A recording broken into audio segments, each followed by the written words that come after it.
O'clock show, or is everyone ready to go ahead? We are. Are we ready in the?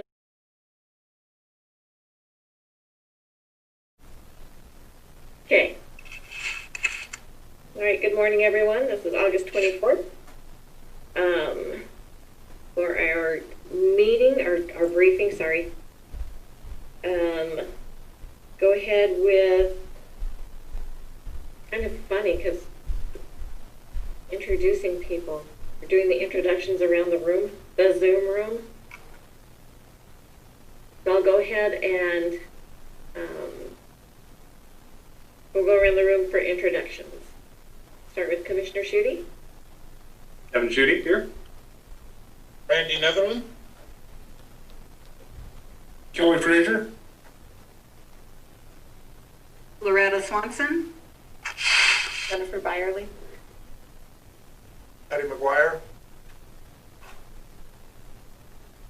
Nick Collins. Richard Dickinson.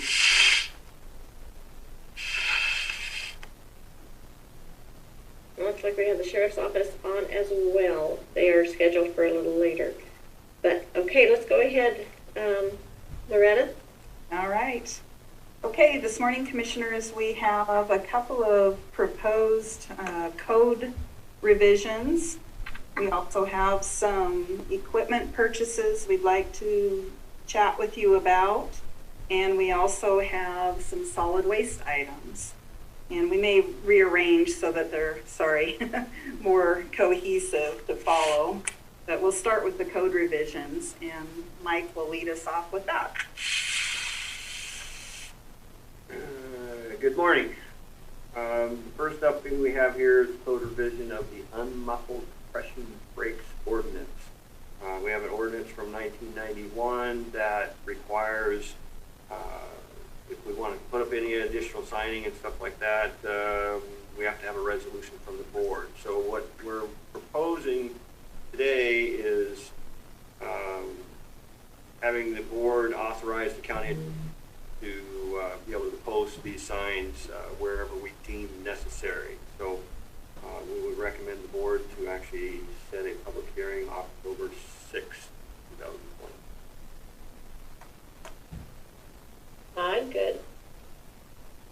I'm supportive. I'm one of the ones that asked for this for the Belfry and UGA area, so I'm very appreciative of their quick actions.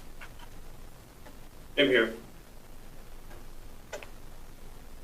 All right.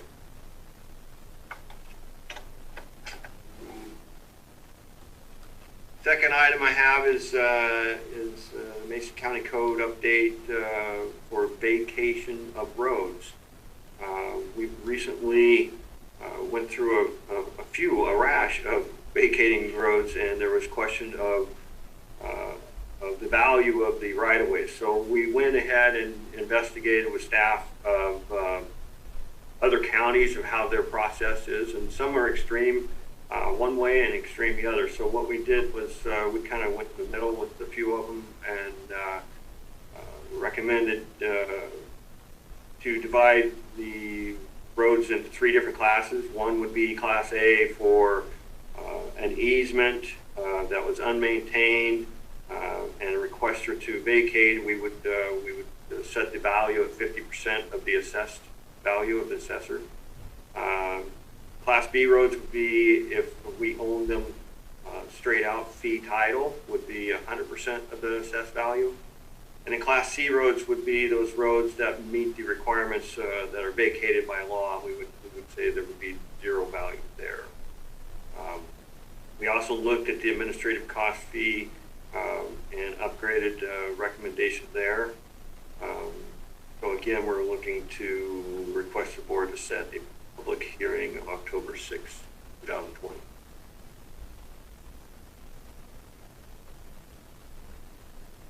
I'm good. That works for me. In here. Send you a copy of an example of the assessed value, so it kind of gives you an idea of what the process would be. Great. Looks good to me. This will be helpful also on a process note on the treasurer's side. Right now, there's a deposit to the treasurer's trust account, and then that's moved. So there's a lot of shuffling, if you will. And I know that Treasurer Frazier will be very happy. Actually, we've already worked on eliminating that shuffle. So this will help place that in code as well. Great, so that removes a step and makes it more efficient? So Absolutely. government being efficient? What? It's a scary thought. Real quickly, either Mike or Loretta, this would not affect any that are already in process, correct? This would just be a prospective change. And assuming that's the case, would you anticipate, people trying to get more of these in prior to when this would take effect, or anything like that? We consider anything that's already in the pipeline to be grandfathered in, yes. And would this cause a rash of requests? It's always a potential, but as I know, most of these requests are, from a year or so ago, so we haven't had anything recent through the process. Thank you.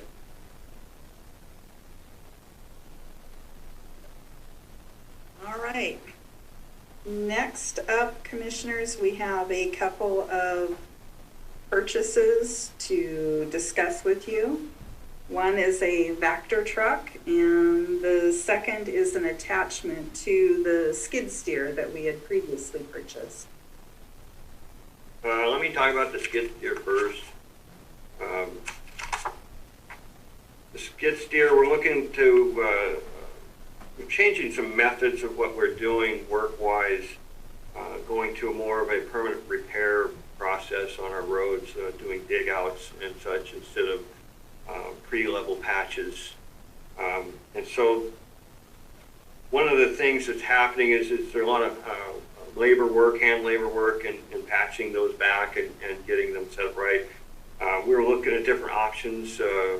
One is our paving machine. We use that to patch back, but it can only narrow down to an 8-foot width. And so we were looking at something that can patch back and screed off the asphalt on the smaller jobs. And so the skid steer, we have it, and so this attachment would allow us to be able to perform that and be more efficient at what we're doing.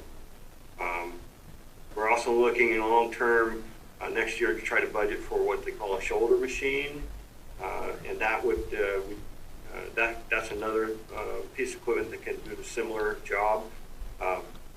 So if we have multiple of these pieces of equipment that can screed off the asphalt, then we can continue our operation in several locations at the same time. That's the ideal.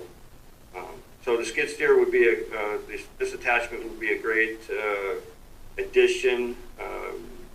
It also would help us do our shoulder widening and process that way to where we could pave some of our shoulders in that case. So it is $19,000. It was not budgeted for this year, but I think if we had it right now, we'd be using it.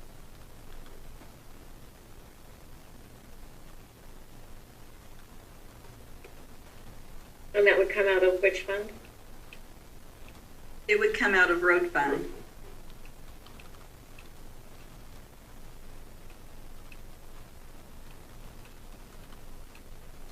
Any questions?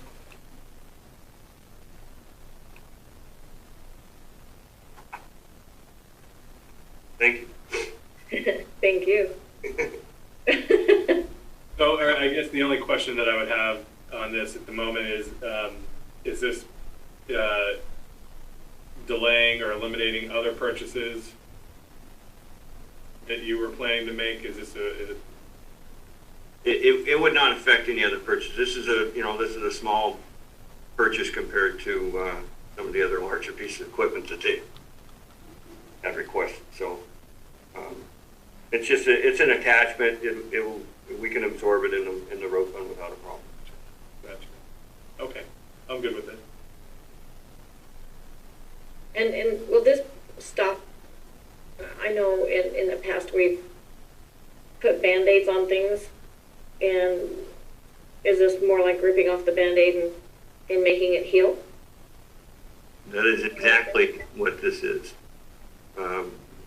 Like I said, we're doing what they call permanent dig outs, permanent road repairs, instead of putting Band-Aids on.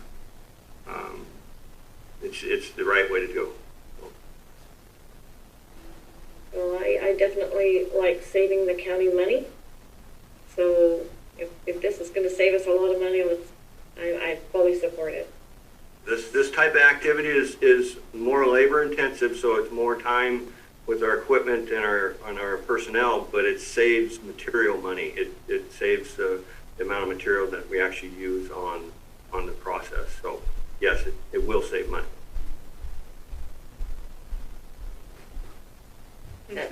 If you're interested, we've got a magical mystery road tour we could take you on.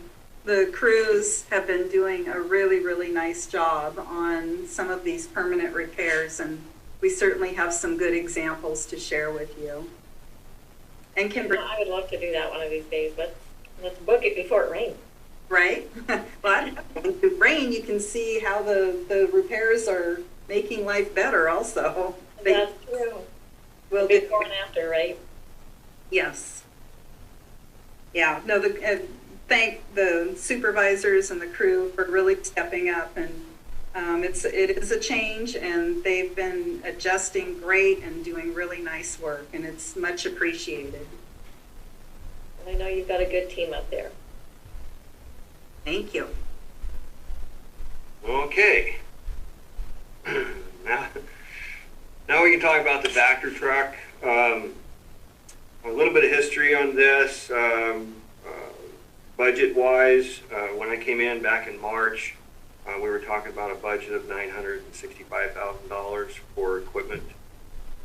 There was also included a rollover from 2019 of $273,000. So if you be with me here, we were going to, at that time, it didn't actually get in the budget, so that $273,000 does not exist for authorization to expend on equipment. So really, we're at 965. As of date, we've spent 472, and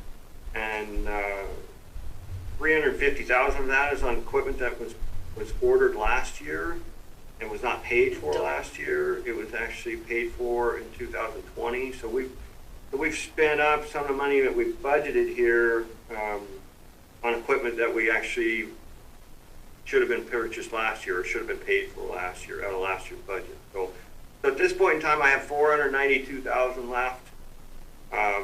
We ordered 2 dump trucks, like the board wanted us to do. That's 652,000.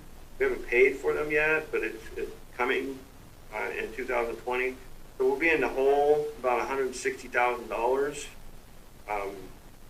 because of this arrangement. What we're looking at moving forward is these types of equipment.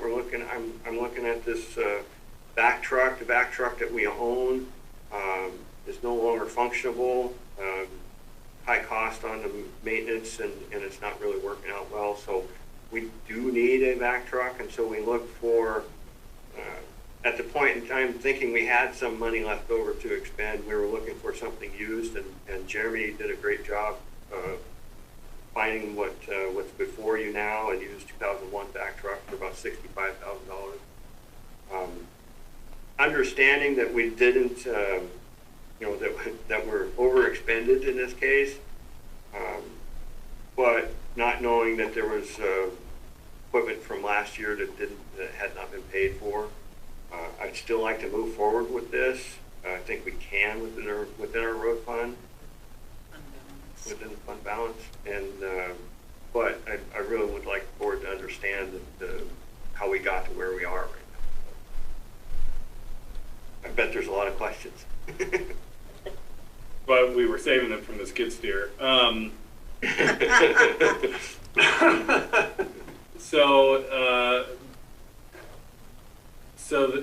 With the purchase of the 2 dump trucks, we're how much in the red? With the with 965,000 started and what we've expended this year, and then the purchase of the 2 dump trucks will be 160,000 in the red. Okay, plus then this, or is this include? Yeah, no, this would be an addition to. Okay. Yep. And so the proposal would be to pull that out of fund balance, that's the, Correct. and then what does this do for, just kind of looking ahead to get a sense for the 21 budget? Can you give me a sense for kind of, the effect that it'll have on that? So in that regard, commissioners, we have been talking about acquiring 2 other dump trucks, and we really want to revisit that also. I think that we would be wise to put that off as originally planned for not 21, but 22 and or 23. And Mike and Jeremy both agree with that. And if you want to get into some of the details about why we think that, glad to share that with you. Yeah, just give me maybe a thumbnail on that. Sure. Basically, we've got low miles on the equipment. And we evaluated it that, it's basically the smog control systems on that equipment, and the type of usage that we do is short burst, and so it clogs up the system. It's not designed for that. It's designed to be run down the highway at a certain temperature for a certain length of time.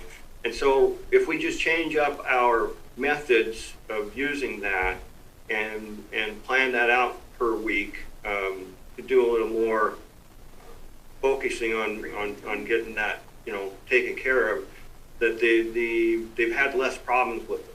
And so Jeremy's been working on that for a while, and he's total agreement with me that right now, if we just change our method of how we use the vehicles, that they'll be fine for the next couple of years. Because it's not really a maintenance thing cost-wise. It's just a maintenance thing that it's, the vehicles are not running right, so to speak. And so that's why we're looking at trying to extend the life of them a little bit. Plus the, revenue reduction in gas tax and things like that. We were just kind of looking at where else could we cut or hold off on some of these things, larger equipment. And so kind of along those lines, mentioning the reduction in gas tax revenue, you're still confident that you'll be able to meet, everything this year with these changes, based on your revenue projections, declining there? Yes, we are.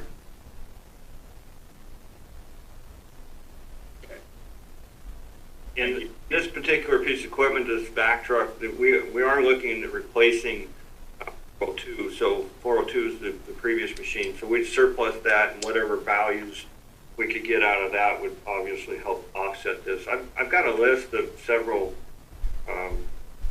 probably a dozen pieces of equipment that we're looking to surplus for the budget for next year. And again, we're not budgeting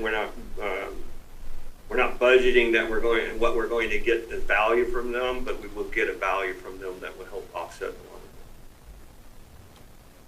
Thank you. Madam Chair, this is a far improvement from where we were a year or so ago. We're looking at a newer one of those. I'm so happy that you decided to go out for a piece of machinery on the used market for if it's not going to be used all the time. I know staff was always upset about that, especially when they weren't getting their trucks. Now they have their trucks, and I appreciate that you're looking for a way to fix the issue with the trucks we have. To know the trucks are in good shape, but they have those issues. If you're getting them fixed, I like the way that you're going with this whole thing, and I appreciate it. And I'm supportive of moving forward. So do you think with the sale of the vehicle, so you said that it was 175 over budget this year. Is that right? With the purchase of the dump trucks, will be about 160,000 over budget. And then the purchase of this back truck would be on top of that, would be an addition to that. Additional 65, but you're saving a lot of money.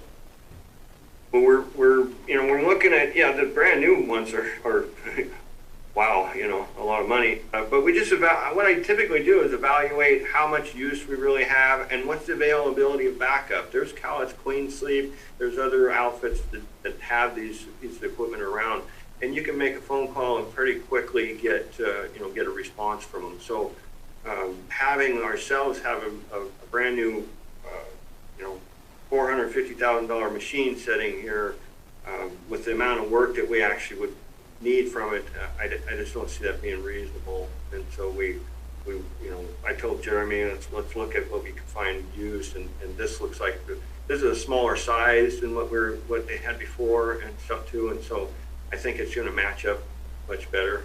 And so it's just being prudent. I like it. I'm supportive as well. Also, what you're talking about, though, is that line item being over, not the whole budget, right? Correct, yeah. Yeah. So it's a non-issue, in my opinion, but I appreciate what you're doing. Like I said, overall, this is a great savings, and you also found a way to take care of some of the concerns that your staff had about certain expenditures.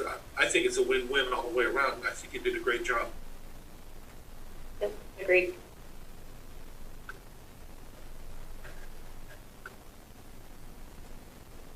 Thank you. We'll move forward then.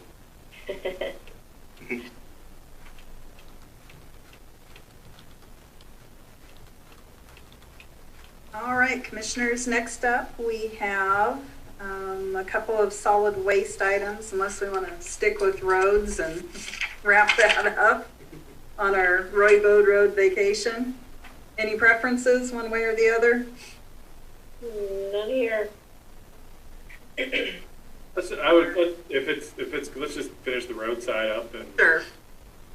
No problem. Okay, next up is the Roy Bode Road, number 404, vacation. We're requesting the board to set a hearing date with the hearing examiner.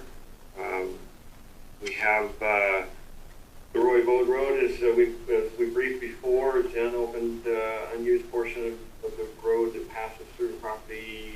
Was located at 470 Northeast Roy Bode Road. So PCI is the outfit that's doing a building complex of apartments there, and they're requesting for the vacation. And we've been doing some additional investigation of the Roy Bode Road and right away, and I sent that with you. It's not the full engineer's report, and that is being finalized here shortly, but we'll definitely have it available before the hearing is set. So, any questions on that? So, I have just a couple of quick questions. First off, I'm supportive of moving to the hearings examiner. I think that's an appropriate next step, and I think it'll ultimately allow there to be further vetting of this, which I think is important. That being said, I did hear concerns this morning from a couple of folks who have been wanting to be kept abreast of developments with it, and just want to make sure that we're keeping in touch with people who have asked to remain in the loop on these things. Concerned citizens that have asked for it, and so I want to hear a little bit about is it worth waiting until our next meeting to give that time, or is there an opportunity for you to check back in with these folks and explain that this is somewhat procedural versus a final decision? This is just a scheduling action. Just kind of want to get your thoughts on that. Commissioners, that would be my recommendation. And we've been discussing that this morning about the follow-up and follow-through. But yes, I would recommend following up with the concerned citizens about the procedure, when the hearing will be set, and their opportunity to provide testimony to the hearings examiner. I want to point out one of those, well, that person didn't actually send in an email, but the name that the person used in the email is right next to it. Yes. So it is important that we reach out to Mr. Furnish and find out what's happening there. Yep, absolutely. Agreed. And then if you could keep us in the loop as well. We will, commissioners. Okay. And so to be clear, you're asking for this to go on tomorrow's action agenda, correct? Yes. Yep. So just for Commissioners Trask and Netherland and staff, I will not be at tomorrow's meeting, so just being clear on my position that I'm comfortable moving this forward to the hearing examiner, but definitely want to make sure that we're keeping in touch with those neighboring property owners. Yep, agreed.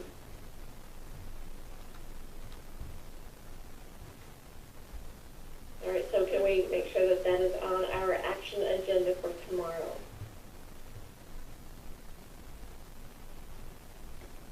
Yes. Okay.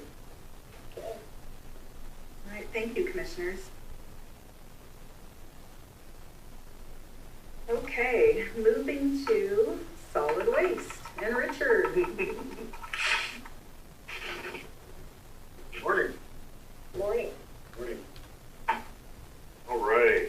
What we have here is a solid waste request for proposals, solid waste recycling, material hauling services. Mason County Garbage entered into contracts where Mason County Garbage provided all the hauling for our solid waste drop boxes and recycling services. And that was after a request for proposals was completed. Solid waste hauling contract was executed in September 2016, and in 2018 there was an amendment done for that. It had, at that time, when we did that first amendment, we decided that we want to go out for another request for proposals before extending another contract, and that'd be for both the drop box and recycling services. That's where we're at. And so, also, commissioners directed staff to investigate ways to internalize the hauling processes for solid waste and the costs associated with those hauling are nearly complete. And we'd like to be able to compare those with the request for proposal. So you would be going out now for proposals? Yes. And those are non-binding. Correct. Correct. So we could, you put the RFP out, review the responses, and then our decision would be to either choose one or not choose one. Correct. And then in the case that we don't move forward with one of the proposals, then what? Well, then we'd be looking at internalizing it, I imagine. So we'll be presenting those costs to you to be able to internalize that. So that's the choice we'll have to be looking at for recycling. Yeah. And then so just I guess to be clear, what's the timeline you envision for this decision kind of playing out for us? Well, the request for proposals, I believe we'll get those. We're planning on putting them out right away and getting them back. I got it right here in front of me. Let's see. Commissioners, we would have the request for proposal information and the county's cost to internalize recycling available to present to commissioners by year end. So right around November, December, we would be able to share that information with you. In terms of actually implementing, internalizing our recycle hauling, that is a much longer timeline because there would need to be additional engineering and then construction work on the ground at the Gills Hill facility that would need to take place. And that timeline is more on the order of a 1 to 2 year time frame.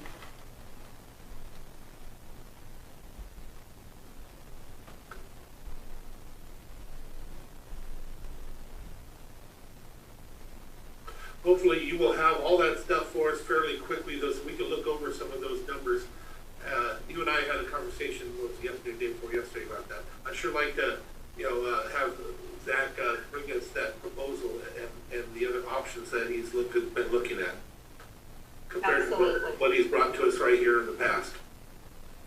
Yeah, I think, again, I kind of want to echo that and add on to it. We've been kind of hand reading on this for a while now, and I get that there are going to be some logistical or sort of capital limitations that we're going to have to work through because of the condition of our site. But I'll just reemphasize, I don't think we should lose sight of the potential opportunities of internalizing and think, however we approach this, that ought to be the direction that we head. And so, just again, the more proactive we can be about getting those proposals out and back in front of us for evaluation, the sooner we can make decisions and provide, the direction that I think, you all want and need, and that I think our outside partners, deserve, that we're currently under contract with. And so just really want to impress upon you how important it is that we keep moving on this and don't want to cut corners in any way, but want to make sure that we're not losing sight of, what I think the commission's priority is. I think it's a commission priority along with all the residents in the county too. So that the harder or the quicker, I guess, we get a response and the numbers before us would be appreciated. Agreed, commissioners, and it's our intent to have that available in a timely manner for budget deliberations as well, because we've got budget recommendations for 2021 that relate to this. So we want you to be able to have as much information as possible during those budget decision-making times.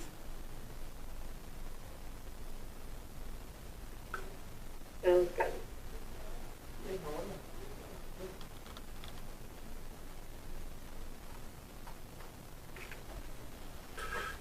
At some point, this is throwing a monkey wrench into everything, but we might want to ask the community somewhere along the line for their input on forced recycling compared to not forced recycling.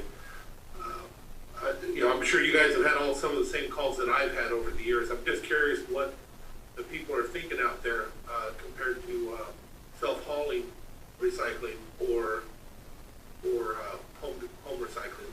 Could be a big difference there and a huge savings of money if we have just bins for them to bring it to. Mm-hmm. Yeah, I think that's a good point. I know a lot of people are certainly very supportive of recycling programs. Certainly people of a certain generation kind of grew up with that being part of their kind of education and the reduce, reuse, and recycle campaigns and that kind of thing. But I also think there's a false sort of understanding of recycling as a commodity. And I don't think a lot of folks in our community and in many communities realize that even if they are putting things in the recycling bin with good intention, that doesn't get those products recycled. Mm-hmm. So I think one of the things that I come up against, and I'm sure Sharon and Randy, you do as well, is having that conversation with folks who then are pretty appalled you know, when they realize that, you know, what they're putting in the recycling bin doesn't always end up where they think it does. Yeah. So, You can't blame them because, you know, I still get people that think we're recycling glass.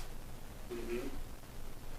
Well, too, and I think the other thing that would be, you know, really helpful in that conversation, and this is gonna go for, you know, if we contract out for that service or we internalize it or whatever, is understanding, you know, even how much recyclable products are lost to contamination, you know, and it gets sorted out because people aren't recycling it properly on the curbside too. So, you know, I think there's, and this probably goes a little bit beyond the scope of this conversation, but I think there has to be some reckoning of, you know, sort of the realities of recycling, you know, if we're going to have effective programs. It'd be interesting to look at, you know, I drive through my community sometimes on the recycling days, and see big chunks of styrofoam sticking out of those things. I don't know what they think that purpose that serves, but they believe that it's recycling. Yeah, I think there's a lot of unknown. I mean, driving by and seeing garbage bags inside the recycling and how that. Well, I wonder how many of them also just stick garbage in there trying to get away with because they don't want to have a second can. I bet there's a lot of that. Did you say you're guilty of that, Commissioner? No, not me. Matter of fact, you know, I'm one of the worst ones. For me, I have to take it and break up all the cardboard is what we do. So sometimes we don't even put it out there. We pay for it, but it won't even go out. The cardboard? Well, just the recycling. Oh. I've got a 6'6" kid that I put into the garbage can, and by the time he gets out, everything's pretty flat.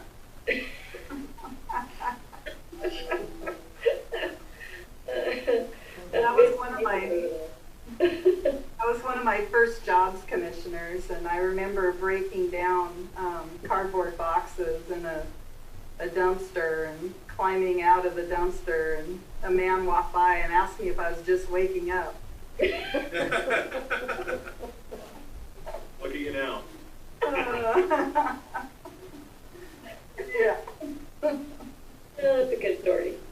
All right. All right. So, commissioners, are we thinking about perhaps crafting some type of a recycling survey? Is that what I'm hearing, or some type of? Maybe, but at the same time, can you provide us with some of that information first? You know, Commissioner Schutte was making a good point about there's a lot of it that actually isn't. You know, what are we actually looking at, and then go out to the public with that information. Okay. And maybe with an option of what it looks like to have recycling at the at our stations. Because we learned in Allen, I learned that when I was at Port Allen, that doesn't always work well having a recycling bin outside there. They drop paint in there, they put batteries in there, they put all kinds of stuff that we don't want to touch or deal with, and it leaks out and contaminates the soil. We also had that one that you just dealt with up in Dahuya, and thank you very much for handling that. It doesn't always work out like it's supposed to. And I'd also like to know how much, what's the average? So you what am I trying to say here? There's a lot of recycle. How much is actually recycled and how much actually goes to the dump of the recycle? Question. Really, I mean, a lot of that'll that depend on contamination. Yeah. A couple of greasy pizza boxes in there, they reject the whole thing, it all goes to the dump. Right. So it would be just, I think, in my opinion, curiosity, but I think it would be worthwhile to know how much it goes to the dump instead of the recycling. If we could find that information, maybe get like a percentage of what we send out, how much of it actually makes it where it's supposed to go. There's a possibility that we may consider, if we do internalize things, that it becomes a once a month for those that want to do it, and it has a higher charge. And those that don't have to participate.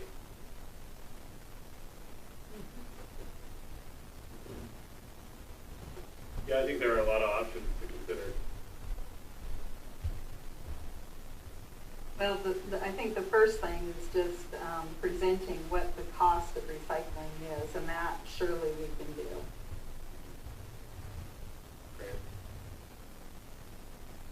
Okay. Yeah. Well, since we're on recycling, next item. Solid waste contract extension for recycled material hauling. Our contract we have for this expires at the end of this month. There is provision for an additional 5-year extension. I believe we can just have a 6-month extension to get us through this RFP process time. But there is some budget impacts.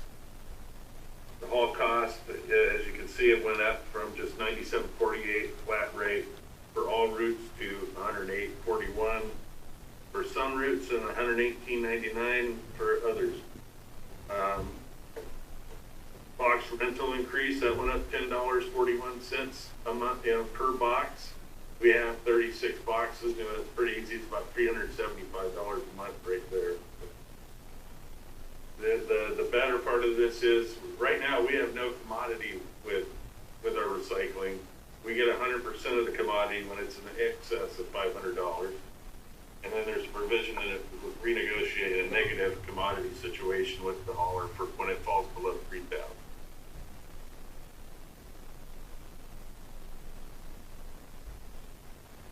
So oh, sorry, go ahead, Commissioner. For an extension, is there any, because the things you just mentioned, so if there's a change in price, if there's a change in any of it, it's not an extension. Mm-mm.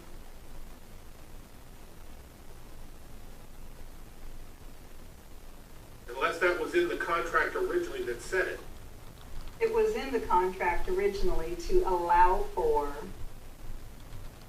the change, well, let me find the specific language. Was it to extend the contract or was it to increase the prices? Well, the contract allowed for both of those. Let's see, price quotes negotiated,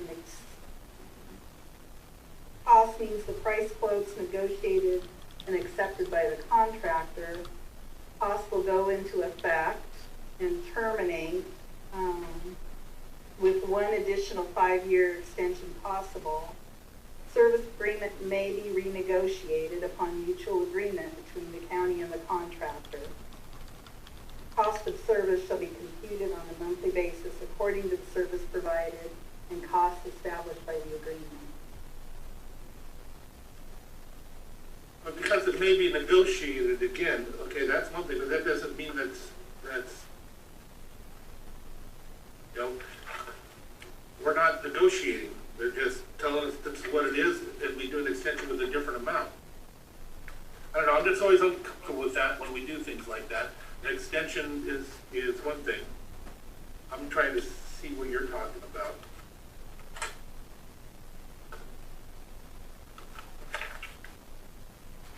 That's on page 2.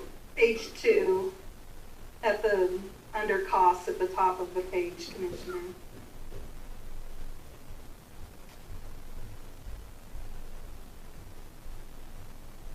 So, Richard, it says in there for a 5-year extension, where you're asking for essentially a 6-month extension versus the 5-year.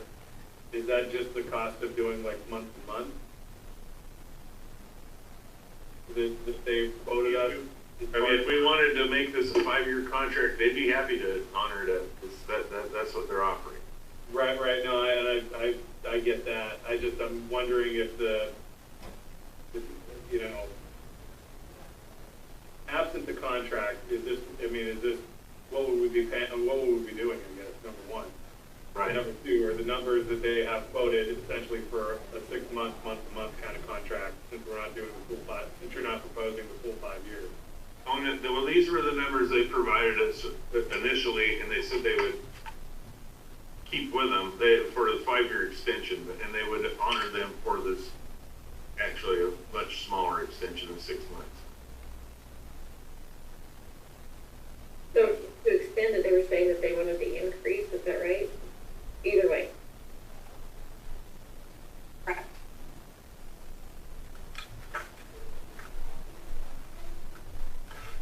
options? Slim to none. See, if end of the month, we don't have a recycling contract with anybody.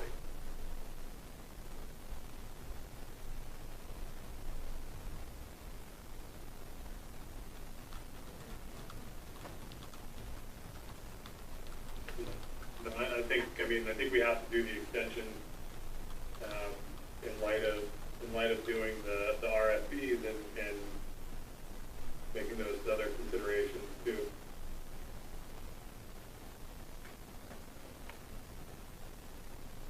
Okay, I think we're very limited, like you said, Yeah. I mean, really, the overall price increase, I said it computes to around 5.5% right? for the service. What had it been going up in the previous years of the contract? Is that I'm looking at the contract here itself, the one that had already been signed. Is that about average? I don't have that answer for you. It's about, 1%, 1% per year. Pretty much, yeah. Yeah, It looks like they use CPI. that's in addition, Commissioner Schulte. So that went into effect the beginning of August.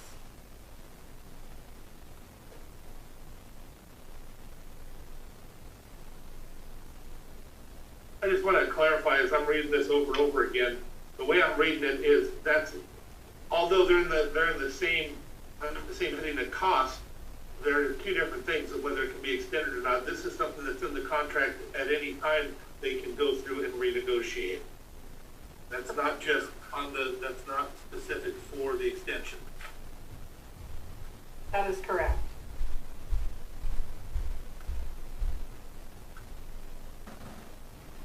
So your recommendation is to increase it for 6 months, or to extend it for 6 months? Yes. And during that time, we will, We'll be through the RFP process. right, and then also the internalizing. Right. Correct. And also, what we were looking at on whether or not to continue and what that would even look like. Our conversation we had 5 minutes ago. Right. Can you get us that information and everything so we can make those determinations by the 6-month period?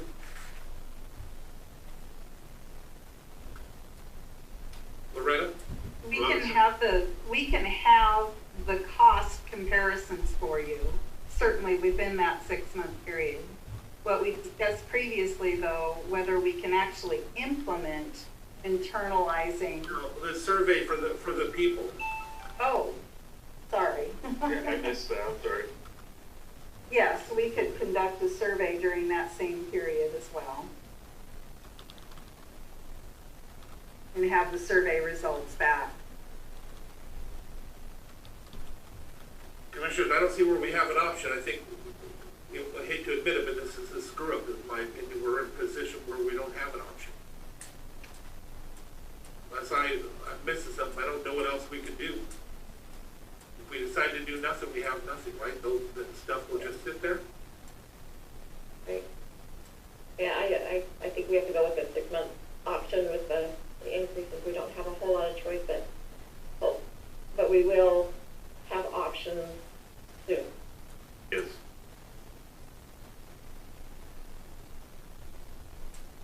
Okay? So then that would be an ad for tomorrow as well, correct? Yes, that is correct, Commissioner. We need to make sure that we let our clerk of the board know so that we can make sure that our agenda is correct for tomorrow. Yeah. I know that the action items were forwarded down last week, but yes, we will follow up and make sure that they're on the agenda. Okay. Appreciate that. Thank you. Yes, thank you. And also, just a reminder that when you're sending in agenda items, to make sure that they are here by Wednesday at noon. Yes. So we are encouraging every department to make sure that everything is here by Wednesday at noon. If they're not, rule that it goes on to the following week, so. And that will cure us of our late problem. It will. I feel like I'm mothering. Exactly. Understood. Okay, thank you. We don't want you to be in a mother position. No. We need to be taking care of ourselves.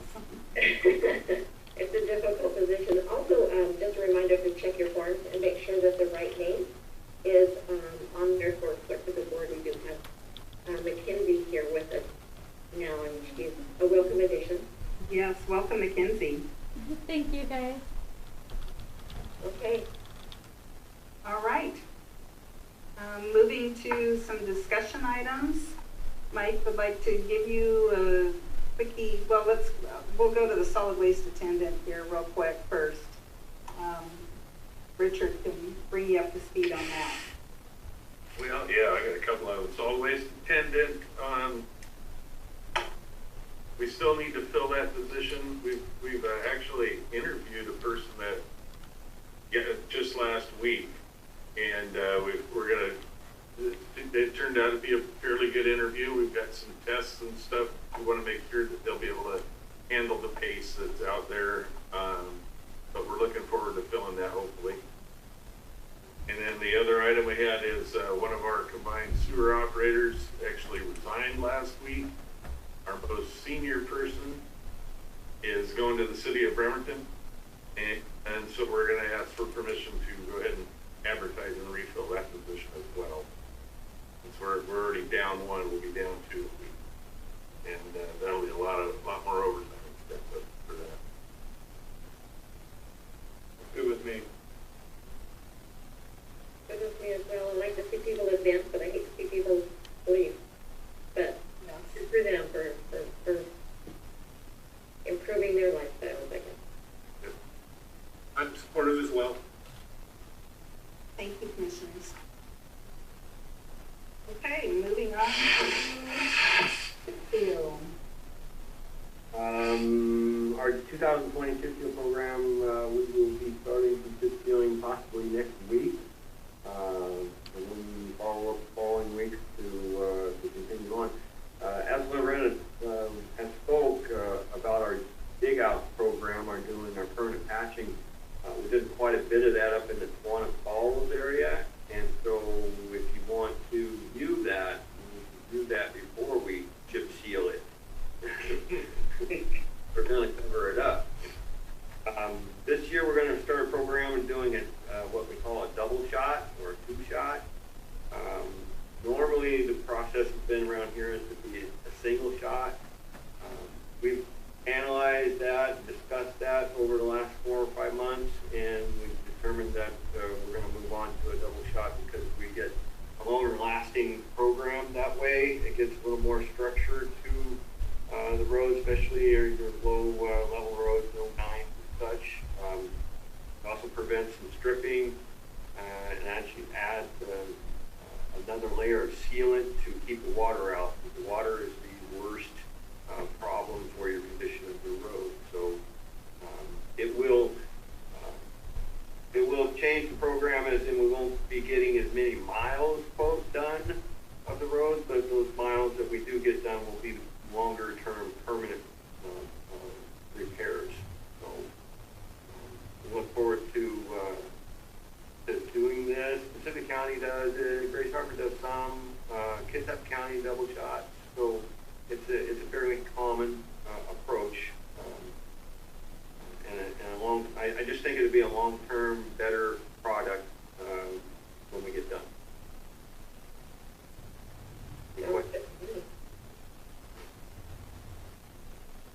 More permanent solutions, another Band-Aid fix. This will cure on a Band-Aid fix. If you drive around here, we've noticed a lot of our conditions, our roads, our chip seal layers are stripping up. Sometimes that happens because of the road was damp when it was chip sealed. Other times it's just wear and tear from snowplows will cause that problem too. So we get a double shot on these things. I think we'll and then change change our method a little bit of our snow pond, I think we'll have a longer lasting product. So you're saying we get snow here? And it's a little wet? I've heard it's a little snow and it's a little wet. So.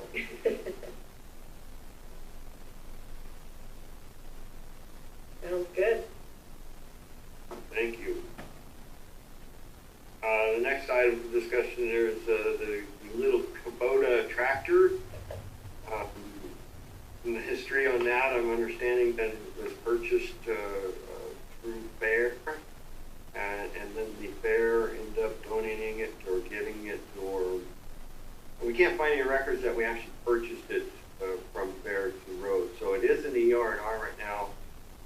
Talking with Jeremy and the road crew supervisors that we do not use it whatsoever. It's at our shop. It's sitting here. So we had a request from facilities to see if we could transfer that ownership, and we would be more than willing to do such a thing. Sounds good to me. Yeah, that works for me too. All right, we will make that happen.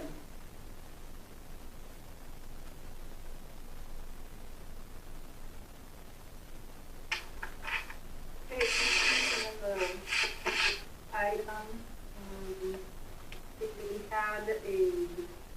we're asking to place the road vacation 406, the action agenda on the 25th. And this is one that commissioners were previously briefed on, and we had I think a hearing notification issue that came up. We needed to have adequate time to advertise. 15 days. Right, and so that's been completed now, and or we need to place it back on the action agenda. So that's what we are requesting. And that's for a hearing, is that right? It's to request to set the hearing, Okay. if the hearing's examined. Okay. When will that date be? Do we have the information on that yet? Yes, the action agenda items should be in your packets. Or tomorrow? Yes. Okay. Just looking at the action agenda real quick.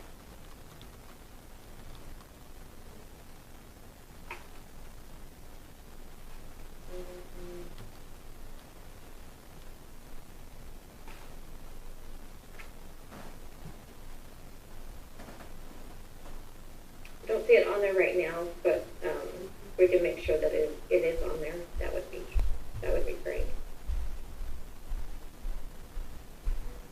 All right, thank you.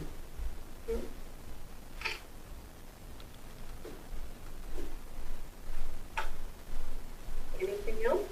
All we've got, commissioners, unless you've got some goodies for us. We did, just a real quick note, we did meet with Yes.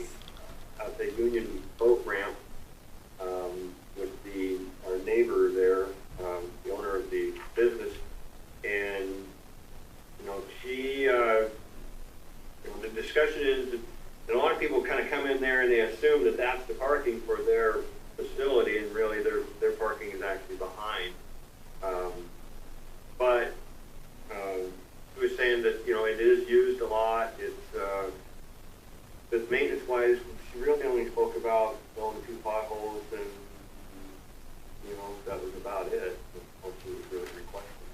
And a sticking out. And a Santa can, yeah, exactly. Yes, but the Santa can would be nice. Yeah, what's happening, commissioners, is that transition from SR 106, the state highway, the paved transition to gravel. People are pulling in and turning around, and it's getting lots of wear and tear right at that asphalt gravel transition. And that's where the potholes and the dips and all of that are happening. So we were trying to get a good sense of what actually would be most useful, and out there at the facility. And it sounded like certainly that. The rest of the gravel looks to be in fairly good shape down to the ramp itself. We also learned a little bit more about the operations themselves, and the owners of the marina do provide storage for trailers upland off of Fifth Avenue. So you can shuttle. There's no need for on-site parking there at the boat ramp itself. People can haul up to the Fifth Avenue, or Fifth location, which is a gated padlock facility, and can store, I don't know, maybe about 20-some trailers, it looked like.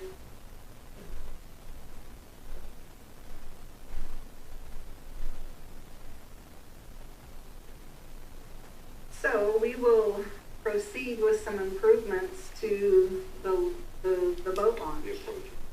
Yep. Loretta, I'm sure you guys know there's been a lot of incidents right now, right off of Belfort to Huya and Effendall Pass. I'd like to make arrangements for us to go out there and take a look and see what's happening there. All these accidents, but they're also talking about a J box, is what they're calling it. That's placed out there in a manner to where people can't see when they're coming out. They're almost getting hit, I guess, all the time, according to the people that are contacting me. It's become a real issue. So if you don't mind, maybe you can have somebody that's out there to take a look at it. Maybe we can do it too. The placement, I'm sorry, Commissioner, of a jig box? That's what they're calling it, yeah. I haven't gone out to take a look at it yet.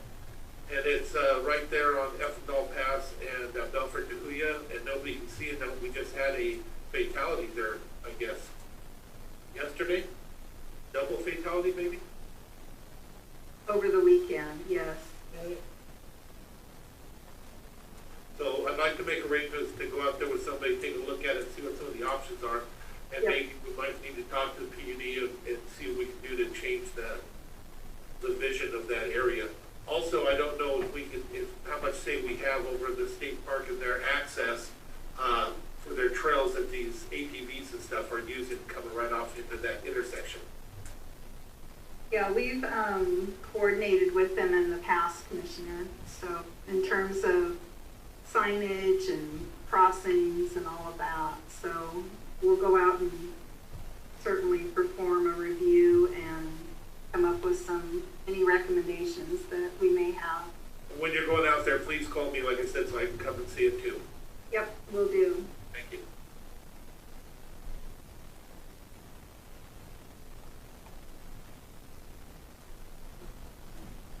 One quick item, sorry. Go ahead, Commissioner. Just one quick thing. I wanted to check Loretta and Mike, if you could maybe chat with DOT about the crosswalks at Toronto State Park to see if they have considered or would consider putting lighted beacons at the crosswalks. I know they have the flags, but sometimes when you get in there with the tree cover, it's difficult to see still. So I was wondering if you could approach DOT about taking a look at that, see if there were any other options that they would be willing to consider for pedestrian safety. Yes, we can follow up on that. I understand what you're saying. You go from a light, bright road and then you hit the dark forested area of the park, and that can kind of throw your eyes for a loop. Takes the eyes a second to adjust. Yes. Or even at 25 Yep. miles an hour. I'm not 25. That was a long time ago. For the record. For the clarification. Also, real quick, how's the finance position? We have hired a finance manager, and Victor Rett will start on the 1st. We're very excited to have Victor on board. Well, that's cool. Yeah. Congratulations. Thank you. And super happy to have had Leo and Jan's assistance, and it was nice to have them participate on the interview team. Oh, good. Yes, very good. Good one.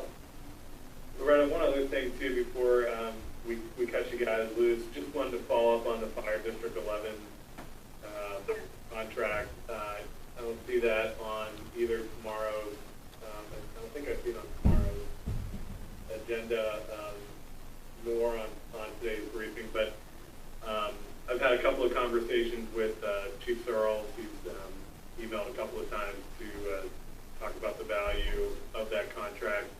Are we waiting for information from Frank, or? Yes, Okay, yeah, I will chat with him then. yeah. And I did not follow up with Frank last week and meant to, but I will do the same. Okay.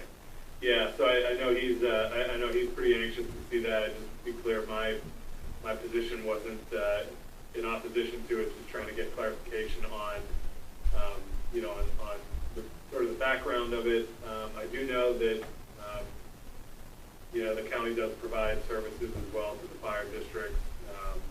You know, from the financial services side, and so I know that, you know, we do provide services, and we don't charge for those, but I understand how critical this contract is to District 11. So just wanted to check back in on that. That's all. Yeah. Okay. I will follow up with Frank this morning. Great. And maybe Chief Searles too. Yes. You or Frank give them a heads up that it's still going. Yeah.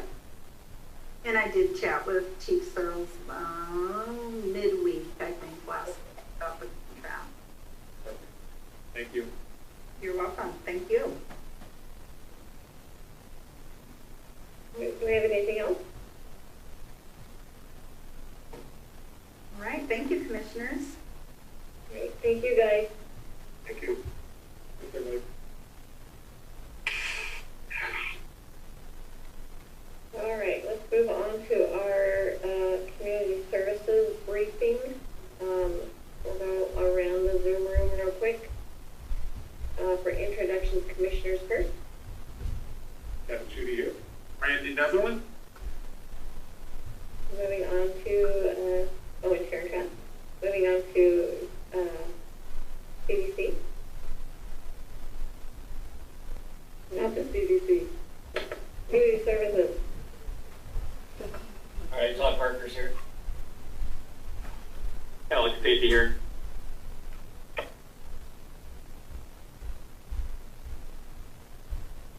Do we have anyone else from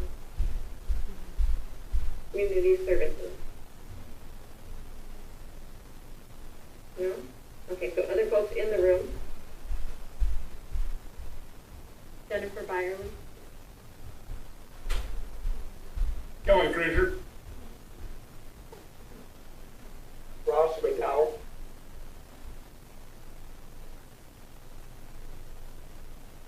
Looks like we have folks from the sheriff's office. Kevin Hansen. Good morning, Commissioners. Travis is here along with Cheryl and Tammy. Good morning. And it looks like we also have somebody on the phone.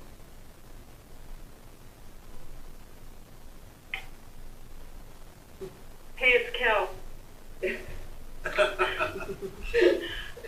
I've been here, but I could not unmute myself, but there we go. All right, well, let's move on to your briefing then. Okay. So I am briefing for Department of Community Development, some staffing changes, eliminating the planning manager and the permanent assistant center manager and replacing that with one deputy director, creating a planning position to do long-range planning, and then assigning a lead building inspector.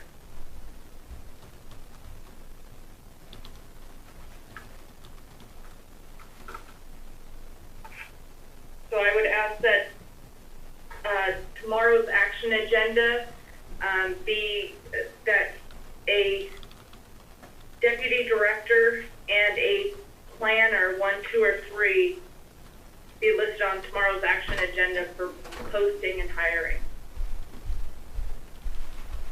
Cal, this is Kevin. I'll ask a kind of a basic but I think important question for folks that utilize the planning and permitting the building department. Can you maybe talk through what this changes in maybe their experience or the process, and how it may add value to the taxpayer? Yeah, so there's quite a few changes actually that have been happening. We're in the middle of filling an open building inspector position that was left by Kurt Eck. I believe we're close to getting that person on board soon. And we're also backfilling a clerical position in our permit assistance center, as well as adding the new permit technician that the board authorized a few weeks ago. That will give us 4 permit techs and a clerical and a half in the permit assistance center.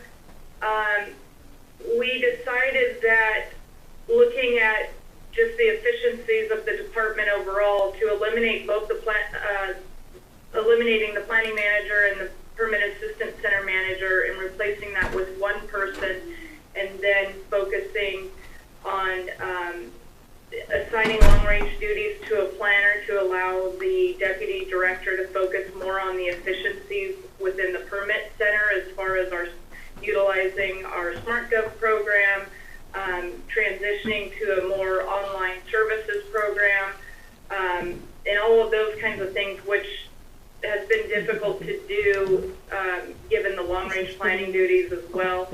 So once we get fully staffed up, we're seeing this new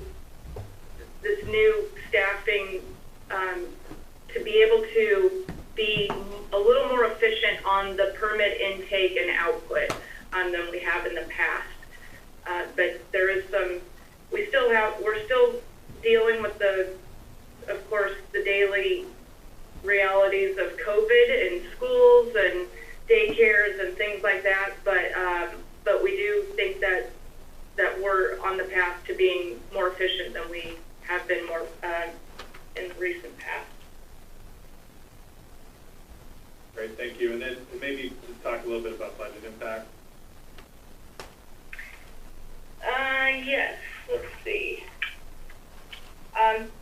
Overall, it does increase the budget for the end of this year and into next year, but it's pretty nominal when you look at, if you look at the budget sheet that was included with the packet, the impact for all of next year, given the salaries and the additional staffing, that sheet does show the additional permit tech, the long-range planner, the lead building inspector, and the 1 deputy director in lieu of 2 managers.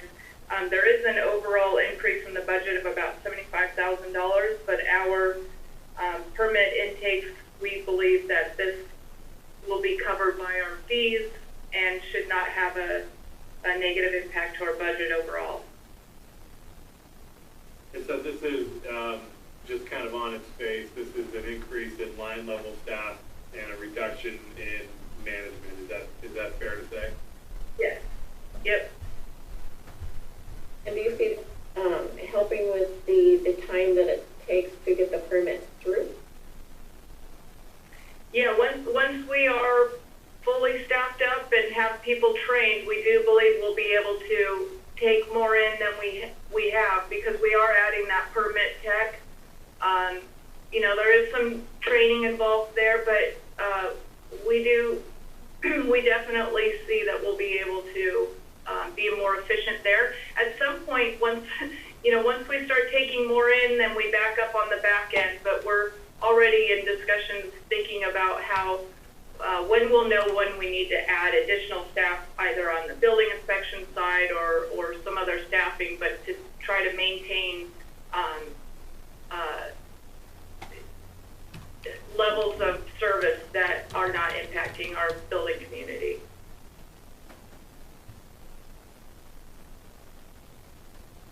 So, Gil, you already know how supportive I am of this. I think it's wonderful. I love what you've been doing with this. I think this is a great step for us.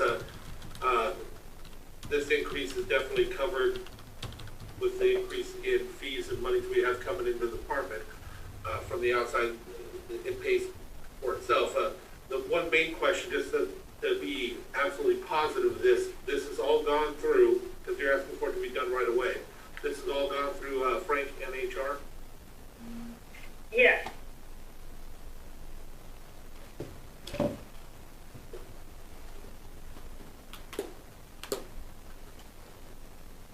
You guys supportive? Yeah, and again, just for staff's own edification, I won't be at tomorrow's business meeting, but I am supportive of these changes. I know that there's been several of these that we've been briefing on for the past several weeks that are, part of a transition that I've been supportive of. And so while I won't be there to vote aye for it, I do support these changes and those that are still in the works. So I appreciate all the effort put in on that. I will second both commissioners. I'm excited about this. I'm especially excited. I think that Mason County is the future is bright as far as building goes, for residential and for commercial. And so building our planning and building department is critical, and it's essential and a welcome change. Agreed. I think too, one of the other things, we're certainly learning more about our operations, kind of in the COVID landscape, and so I think this shows great adaptability and flexibility by the department to meet those challenges and kind of make lemonade out of the lemons that we were given this year, and so I appreciate it on that level as well. And Kel, just to clarify, did you check with, you went through the unions as well and got their blessing?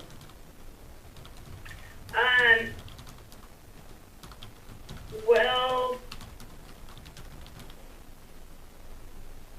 I would assume that's part of HR. yeah, I was gonna say, I'm just trying, I'm stalling because I didn't specifically work with the unions on these, but we have gone through HR but yeah, I will confirm that, before moving forward on the other ones that they're aware of these changes.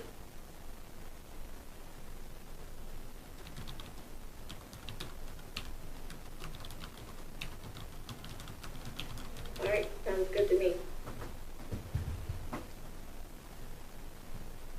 Any other questions? Concerns?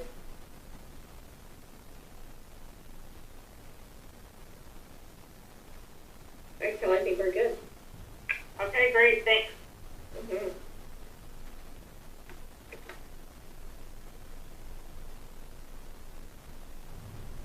This is Todd, if you don't mind, I'll go next. Go for it. So, good morning, Commissioners. So today I bring before you just an amendment from the Department of Commerce to the COVID Outbreak Emergency Housing Grant. This is the one for creating isolation and quarantine. And this amendment extends the end date. So it was originally slotted to end September 30th of 2020, and they've extended it through December 31st, 2020. And then just changed a little bit of language in the scope of work from creating to basically maintaining what we have created. And it's mostly around isolation and quarantine, or loss of shelter space due to physical distancing, or people that cannot shelter at home.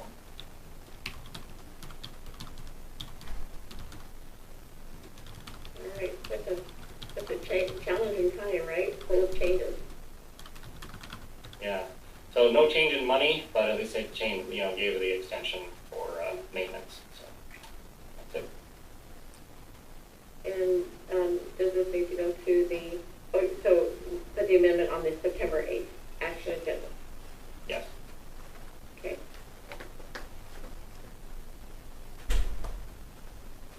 I'm good. With me. And got a nod from Randy. All right, thank you, Commissioners. Thanks, Todd.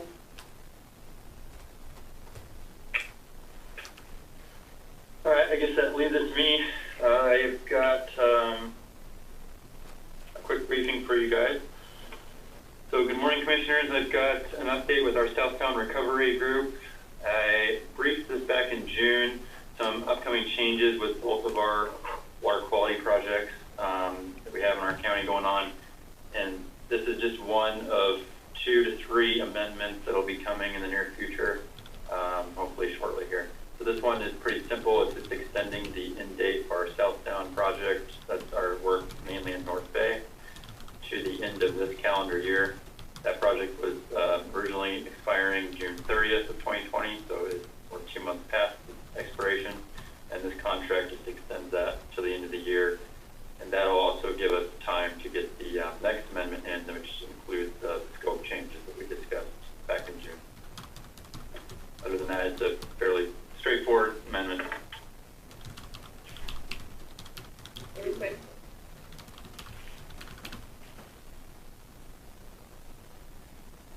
All right, looks like we're all good. We are doing a reminder to all departments to have their briefing materials in by Wednesday at noon. If it's not in by Wednesday at noon, it will be pushed to the next week. So maybe if you could pass the message on to your folks, Alex, that would be great. Can do. Thank you, Mark. And also make sure that they check their forms to, if there's any name changes. We do have a new clerk of the board, Mackenzie, and we welcome her.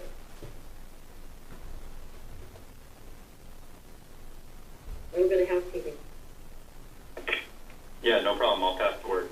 Okay, great. Do you guys have anything else? I think that's it. Okay. Thanks, Alex. Thanks, Alex. Thank you. All right, let's move on to our treasurer's briefing. Real quickly go around the Zoom room. Commissioners? Kevin Judy? Randy Netherland? Aaron Trask? Lisa Frazier. Ida Quire. Ross McDowell. Kelly Frazier. Travis Adams et al. At the Sheriff's Office. And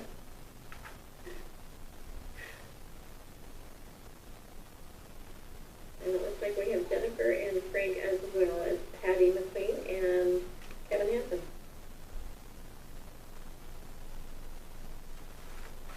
Okay, Lisa, take her away.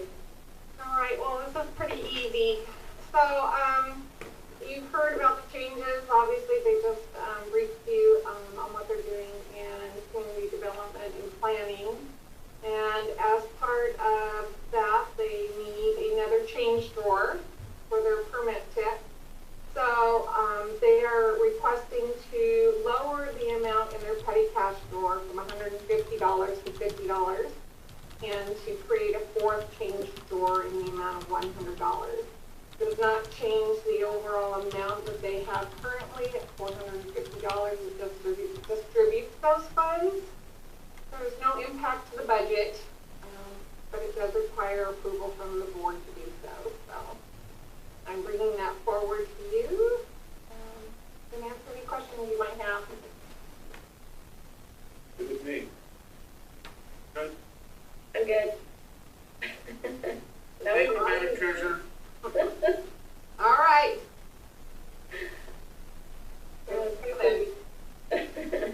All right, I'll give it to your new clerk and on the agenda for your next meeting. I think it's September sometime, so you'll see it then. Great.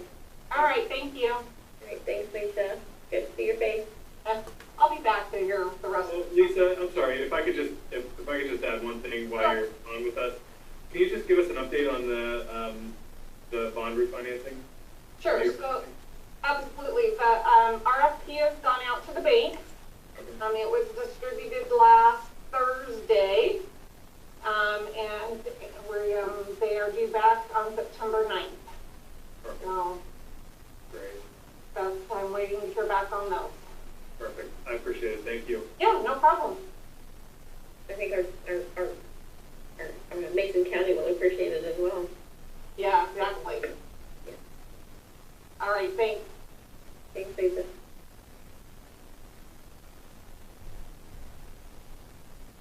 All right, so we have scheduled a break. Do we want to take a break or carry on? I'd like to take a couple minutes, please. Sounds good. We'll be back at, it is now 10:27. Let's plan on being back at 10:35.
And commissioners, introduce yourself, please. Kevin Shooty. Brandon Netherland? Aaron Trapp. And then everyone else. Kelly Frazier? Heidi Quiet. Lisa Frazier. Jennifer Byerly. Kevin Hansen.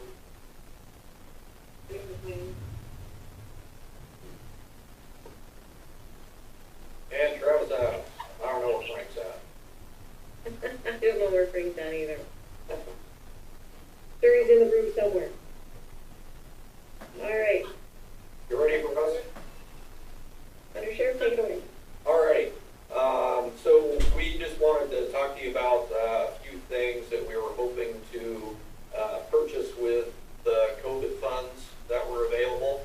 We've kind of been slow rolling, evaluating both what makes sense now during the pandemic, but what also makes sense in the long term as far as responsibly asking for COVID funds. And we've got three things that we wanted to talk to you about. I think we talked about the body scanner for the jail before, but I've got Chief Hansen on here so that he could just kind of talk about the importance of the body scanner and what it would do for both safety and as far as the COVID and people separated and all that good stuff.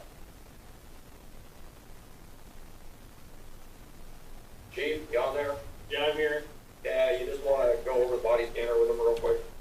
Yeah, Kelly had, I think briefed you guys a couple months ago about the order in for the body scanner. The scanner that we proposed the county purchase is the same one that's used down in Calhoun County. The scanner that you're using down there has been very effective on keeping things out of the jail that shouldn't be in the jail, like as in drugs and weapons and things that you need to put down. It'll allow us ability to screen people when they come in without violating their rights, you know, I mean, without having to lay hands on people and do script searches and things like that. And I think that it's going to be a great purpose for us to make sure that our staff is safe.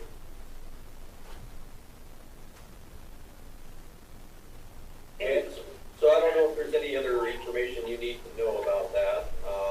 I think most of the information about it's in the briefing materials there.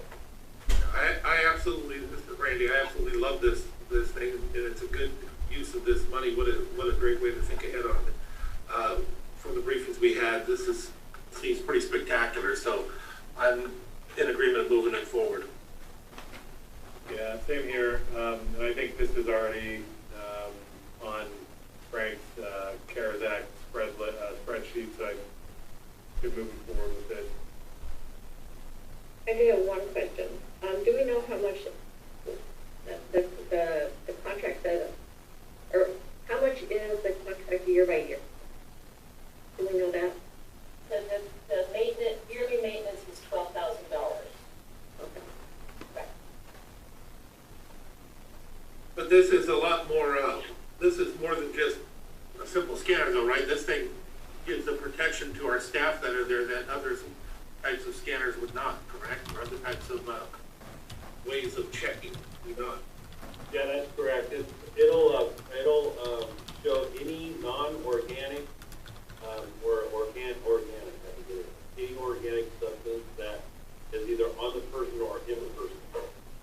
So it's more than just an X-ray scanner or a metal detector. It's a full body scan. 12 grand is an awful cheap price to keep everybody safe. Yeah. Agreed. So if you guys are in agreement that we can move forward with this, can we put the sole source agreement on tomorrow's agenda, action agenda? Yeah, I think so. Do you have all the paperwork from Paige that needs to be filled out so that we can make sure that we're following all of the Commerce recommendations requirements? I don't have the documentation from Paige yet, no, but I can get that today. Okay, okay. I would say I would agree completely to put it on the agenda as long as we have all the paperwork ready to go. And Cheryl, that will take a resolution if you're using sole source.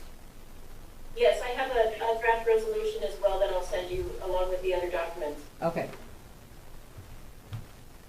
Diane, are you comfortable with putting it on Ye for overnight? yes, because we have several things we're adding on, so I think that'll be fine. Yeah, I'm supportive, and again, just for folks that are jumping on here late from the sheriff's office, I won't be at tomorrow's meeting, but supportive of this purchase moving forward. Great. Okay, so the second item that we want to talk about for the COVID funds was for fingerprint scanning in our front office. We currently are doing CPLs and fingerprinting in our front office, and right now it's a pretty arduous and close and personal process for our front office staff. And I've got Tammy here to kind of explain what this would do and why it's important work.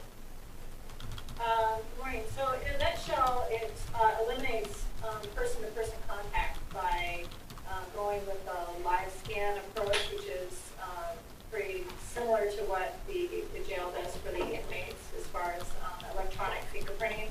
Currently we're doing manual fingerprinting, so this just creates the electronic portion, eliminates the person-to-person contact. We'll dedicate a section of our lobby to be able to accommodate that and abandon the person-to-person contact. So it reduces the amount of time, it reduces their contact, and it, I guess, expedites the time to get the results back from the fingerprints involved from electronic as well. I'm supportive. Okay. I think it's a great idea, and I just want to make sure that we've got all the I's dotted and the T's crossed.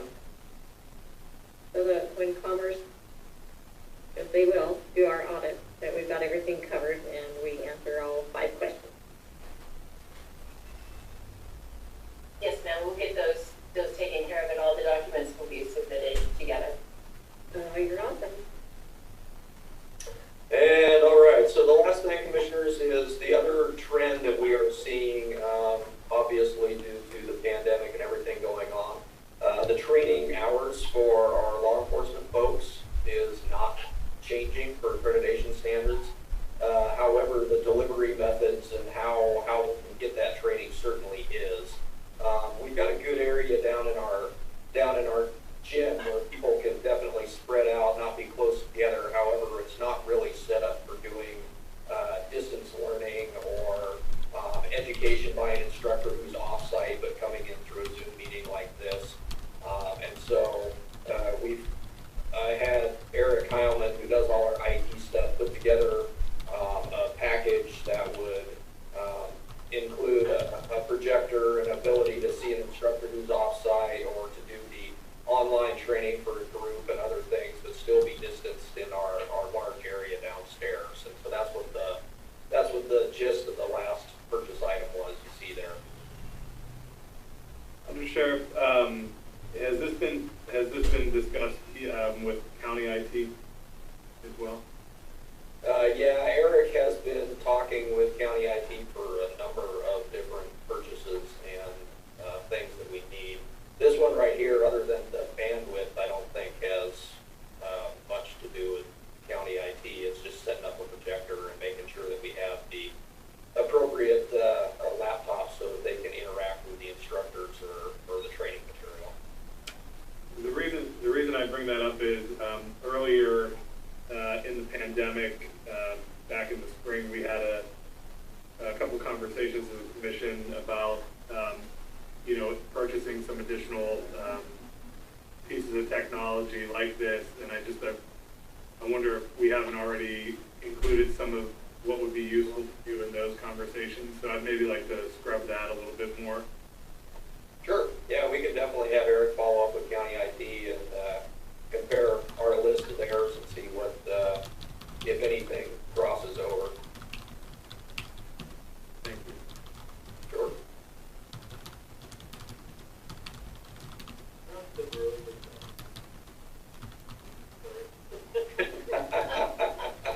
I didn't know I wasn't on mute, sorry. Hey, that comment could have gone the other direction and been really bad, so, you know. All in all, that was pretty good. I'll pay him later. So just as a final thought, all of these purchases together are actually less than the original, or the latest allocation that Frank put out. We thought the scanner was going to be about $275,000. Since it's actually come in at $178,000, these additional purchases would be still less than, they're going to come in total, no more than $260,000. So we wouldn't be exceeding that, the allocation that Frank put together about a month ago. Yeah, I appreciate that. I think that's good information. I think, if we're going to make purchases, sometimes our savings on volume, and, if we're going through and purchasing laptops or projector type equipment, more broadly for offices, there might be a cost savings by, including those together with these together with those. So that was my concern with that. No, that's a reasonable concern, Commissioner. I don't have any problem with checking and making sure that we're not crossing over on purchases, or maybe have the ability to piggyback on something that they're still doing. That makes sense. Yeah, we just need to coordinate our COVID budget supplementals at some point, because we're at about $362,000.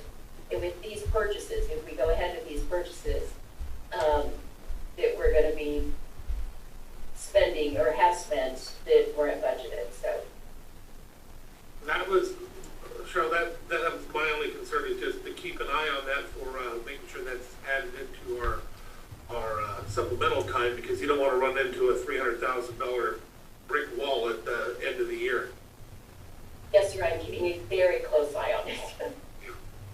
Yeah, and it looks like one of our upcoming conversations in our support services briefing is going to be about third quarter supplemental, moving that a little bit further out to accommodate what we anticipate to be a number of changes based on CARES Act and COVID funding and that kind of thing. So that conversation's pending. So your comments are timely. Right, the recommendation from frequently, they've suggested that we do screenshots so that when we do get audited, that we're covered, I guess. We want to make sure that we're doing things correctly. So, it's a moving target, unfortunately. And even though the monies are there, we may not be able to use them. We want to make sure that when we do ask for a reimbursement, we get 100% back. Yep, absolutely makes sense. Well, we do not have anything else to pester you with unless you have any questions for us. I do have one comment. That I'm reminding all departments, agenda items are due on Wednesdays by noon. And so if they are not received by noon, they will be put on the following week's agenda. So just reminding people that they are due by noon, and that also we do have a new clerk of the board. We want to welcome Mackenzie, and so make sure that your paperwork also reflects that change.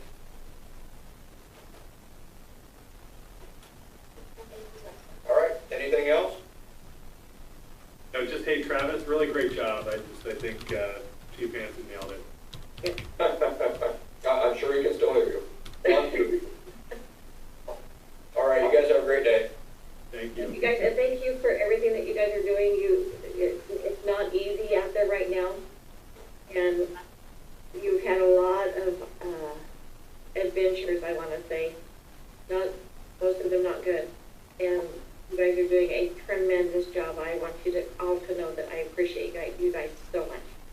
Thank you very much. We'll pass that along. What's that guy got here, Jim?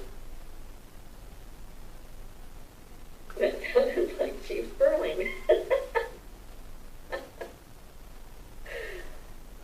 All right. Move right on to support services. Doesn't look like we have anyone new. So let's go ahead, Frank, take her away. So this is Jennifer Byerly. Frank is at an appointment, and he has said he might be a little bit late, but to go ahead and start without him. Okay. Then I think it's in your lap, or shall we just go with Ross? Yeah, are we doing introductions again, or no? Just moving on. I think we have the same people in the room. Oh, okay, great, sorry. No worries. Okay, so Ross has the first item. Hey, good morning, Commissioners. Good morning, Commissioners. We have a news release that we would like to put out. It's actually a little bit late. We've already started on this project, but it's for temporary closure of MCRA Park for the irrigation system replacement. That started actually this past Monday, and we're going to have a temporary closure of the MCRA Park from August 25th, 2020 through January 1st, in order to replace the in-ground irrigation system on all 7 fields. There's going to be open trenches, large equipment there, electrical work being performed and all that. So we want to make sure that we keep the system safe. And the only way we're going to be able to do that would be to shut down the actual park itself and keep people out. We are working with the contractor on our portion of the project, as well as using REAP $2 for it, and this is RCO grant related project. So what we'd like to put out is a news release stating that tomorrow after the meeting, if all possible. I'm good, Diane. Is that? It's actually already listed. On the agenda? Yes, it's already on there. He's good to go. Okay. Oh, great. Thank you. Mm-hmm. Yeah, good with me. And just one other kind of related comment, credit to our staff too with the partnership with the Canal School and their RCO track project. I had a chance to pass the school the other day, and their track just looks really wonderful. And I know that the county went out for that money and partnered with them a few years ago. It's great to see those projects, and so I expect a similar success at MCRA, and just really know how important these outdoor spaces are going to continue to be to our recovery from COVID and beyond. So, hat tip to you, Ross, and our park staff on making those partnerships happen. And they're about 95% done on that one for the canal. So yeah. It really does look good. I mean, it's night and day. I mean, if you remember what it looked like before, there are a lot of before pictures. The after will blow your mind. Yes, indeed. Yes, indeed. Well, thank you. Thank you very much. And the next thing that we have is the Mason Transit Authority vacancy. Diane? Yes, we received notice from Tracy Beck that Deb Peterson is resigning as one of the elected officials on the MTA board. And Tracy had noted with the general election that possibly the board would just want to wait until after November, because if there's other vacancies, you can just deal with all of them then. Are you good with that? I'm good with that. I think that's a stable board. Aside from her resignation, she'll definitely be missed on the MPA board, but I think it makes sense to wait to see how the elections turn out and appoint then if necessary. Okay. I'm good. It's your district, you know how I feel about that. So support what you want. Okay, next item is surplus of county vehicles. Kelly? Good morning, Commissioners. So, as you know, we've received now 26 new cars. I have like 19 more cars coming in that are the PPEs for the rest of the year. With all that, I need to surplus 21 of the white car fleet and 19 of the PPE fleet, along with 2 boats and trailers, 2 jet ski trailers, and 1 Humvee. So I've got, out of that, I've got 3 cars that don't run, that have blown motors or blown training. Enterprise will not take those vehicles. They also will not take the boat, trailer, or the jet skis, and the broke down Humvee. So what I'm looking for is to surplus these broke down cars, potentially for scrap, and just take them over to one of the yards. They will do it ultimately for free. They will come and get it. We don't get no money out of it, but they take care of that part. And the rest of it, Enterprise will come and pay and sell at their lot. The other option we have, if we didn't want to do Enterprise, is that we could do a sealed bid where we could put out a thing in the paper and tell the community that we have these vehicles and a sealed bid one day and go through the process. I think I recommend going with the first option, and I'd like to move that work on tomorrow's action agenda if we can. Yeah, I agree, Kelly. I was going to say, I don't think there's an additional cost for letting Enterprise do that work for us, right? I think they charge us so much a vehicle to come and get it and put it on their lot and sell it. And then they gave me an estimated cost of what that was. And all of these vehicles are not quite ready right now. Some of the police vehicles, we're still waiting for the uptick to the other ones. But if I get the okay now, I can just call Enterprise up at any time and say, hey, come and get this car. Once you do get it done, they'll come do it. Well, I think that makes more sense than Craigslist. So I'm absolutely. I would say even if we were to go to Ritchie Brothers, we still got to pay to move them and take them and everything there. The only thing I think though is I still believe that on these other ones that are in a poor condition, but I'm fair that like the boats and stuff that they won't take, I think you should still do a seal bid thing real quick. Why not see if there's any money out there for some of these things? I am more than willing to do a sealed bid on the boats, the Humvee, the jet ski trailers, potentially the little green trucks that are only worth $500. I mean, Enterprise cost me $400 to come and get it. So I would think I should be able to make more than $100 if I went with a sealed bid on those $500 cars. Absolutely. I think that's a better way to go. Yeah, I would agree. So I'll just use my judgment and do those $500 vehicles. I'll get something in the paper and do sealed bid on those. I do know that the PUD one was interested potentially in one of the other vehicles that we had. I talked to their person out there, and so they might be calling one of you to see if we could do something from department to department or government to government. So I told them they would have to get a hold of somebody besides myself, because I really don't know how that works. Are we covered by sending these to this rental lot to be sold? Are we covered for getting the highest and best out of it? I'm just sitting there and thinking through the process. If they set a price and sell it, then we're not auctioning them in any way.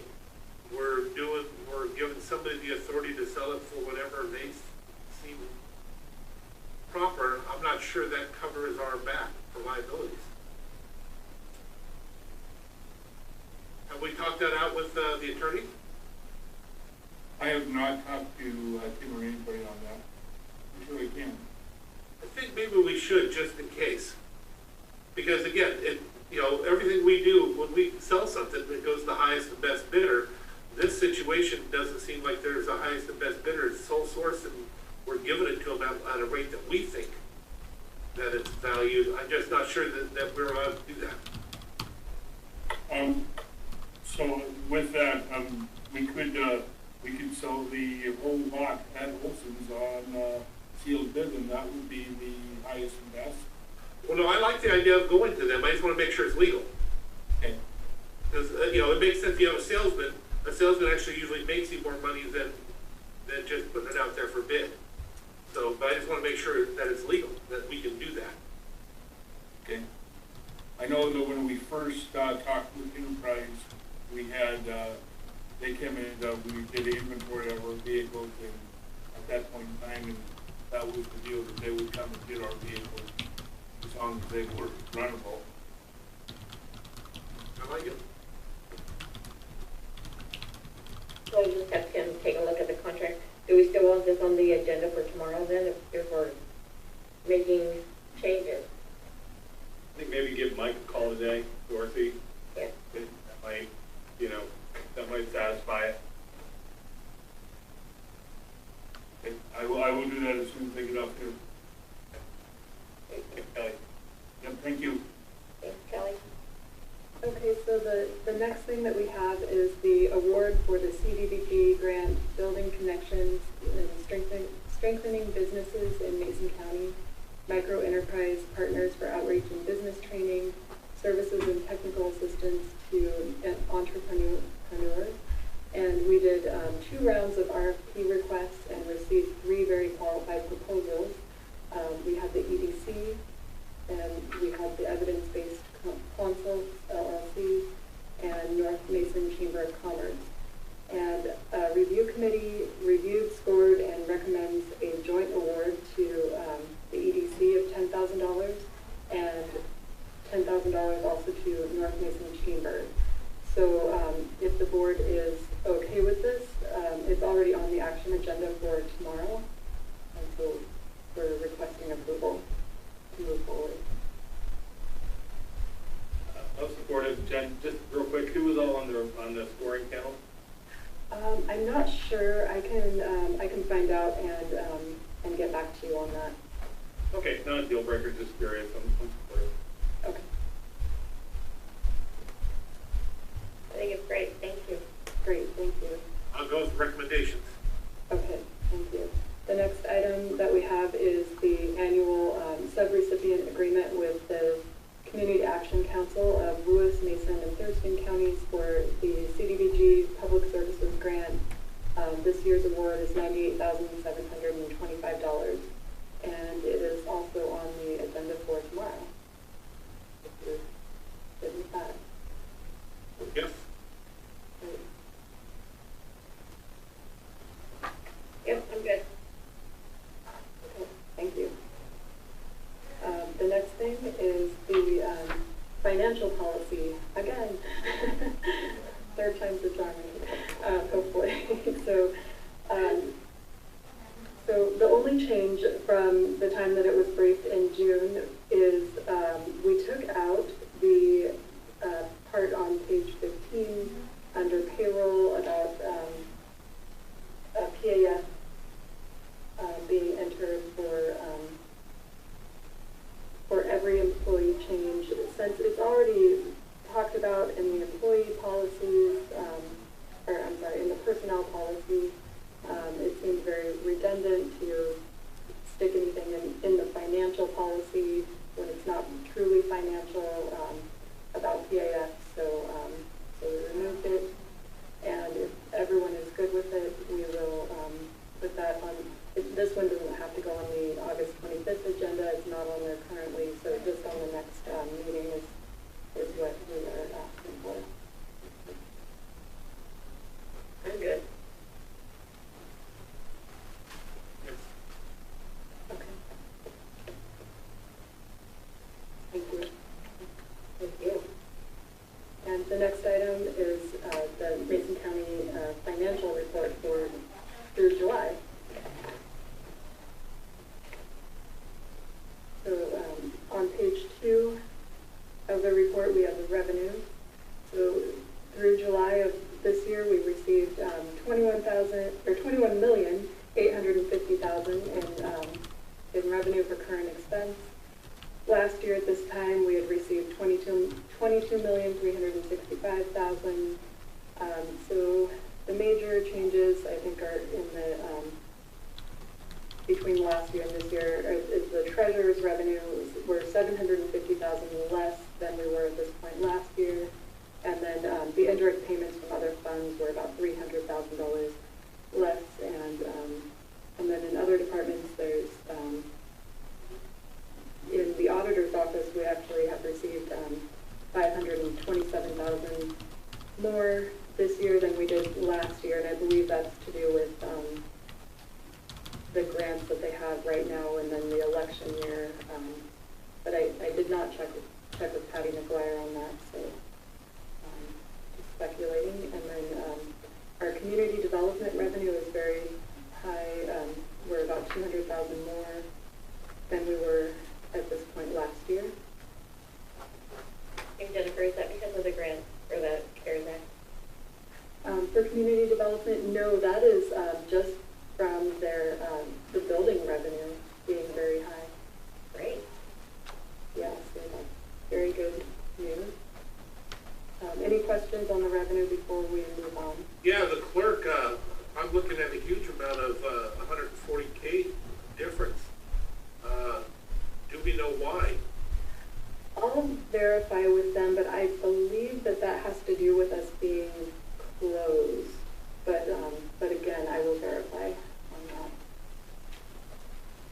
Okay. And the other ones are on the treasurer. Did she give is it a timing thing on the 749, or what are we thinking that this may be? So actually, we can move on to the treasurer's revenue, and I'll answer that. So I did speak with Lisa this morning on the revenue, and two of the main things that were less than last year is the forest excise tax, and then the DNR timber trust. So those things the treasurer did not feel were going to come in this year like they had last year. So that's her thought on that, but that revenue is just not going to be realized. It's not a timing thing, is what she felt. So, but she wasn't, positive about that. You're saying that she was saying the DNR timber trust money, and what was the other one? The leasehold excise tax.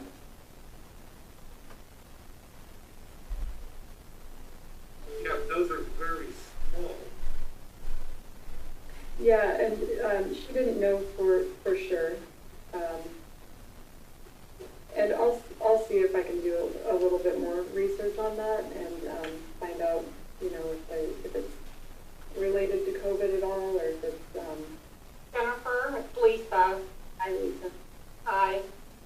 So one of the things we've talked about over the last couple of years is budgeting for those revenues in our budget, because they're not sure money. It all depends on whether or not they're logging state forest land, and those things are down this year for us in the last year.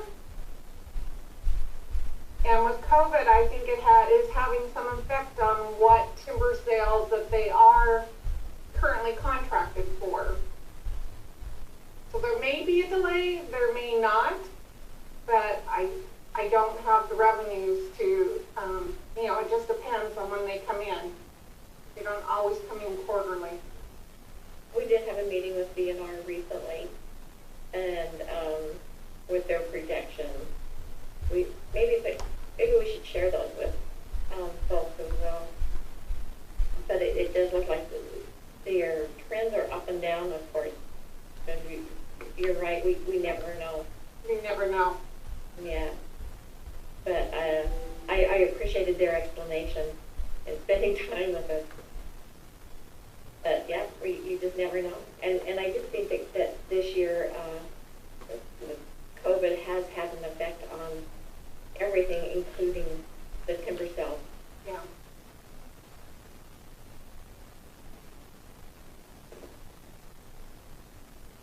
Okay, so moving on, the interest and other earnings under the treasurer's revenue is also down, and that's something, you know, the interest rates are lower than they had been in the past, and so right now we're at $355,000, and last year we were at $520,000 at this point, and even though we have more money in the bank, you know, the rates being lower are still affecting us a little bit there.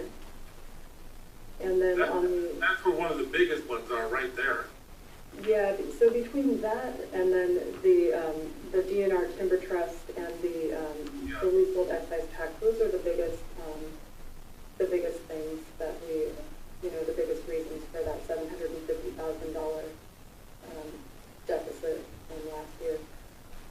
We actually have received more in sales tax at this point last year than we did, or at this point this year than last year. So we've got about $240,000 more in sales tax, which is great. The property taxes are actually not down very much from this point last year. So that's also good news.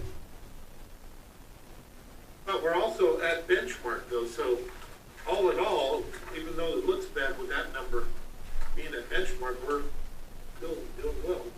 Yeah, we're actually holding our own, it seems, on the revenue side, so that's great. Any other questions or comments before we move on? No, good. So on page 5, the expenditures, we are at $20,478,500, and at this point last year we were at $19,249,000. So we're right on track with our budget at 53%. We were at 53% last year, which is great. We're under the benchmark of 58.33%. One thing I wanted to point out on this sheet is under the Sheriff Department expenditures. You may see that on yours, Commissioners, on your forms, that the traffic policing is blank.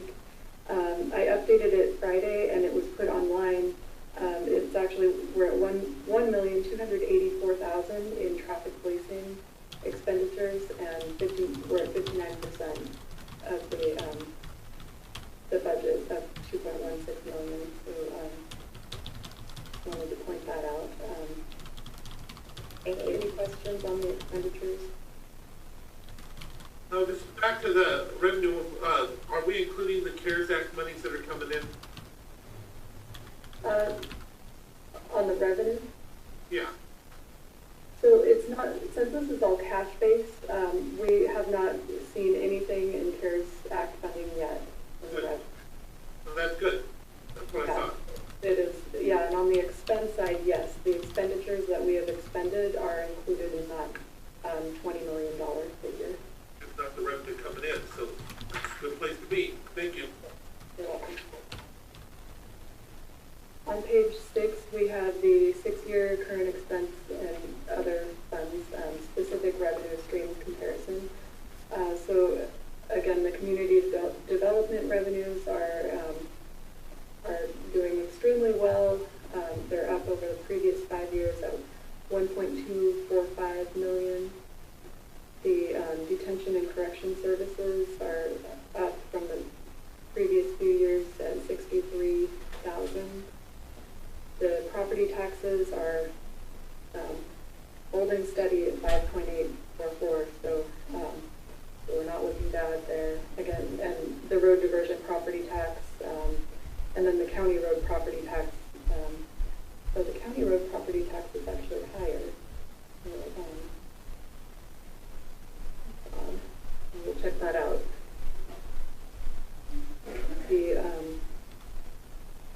The current expense sales tax, again, is about $240,000 higher than it was at this point last year.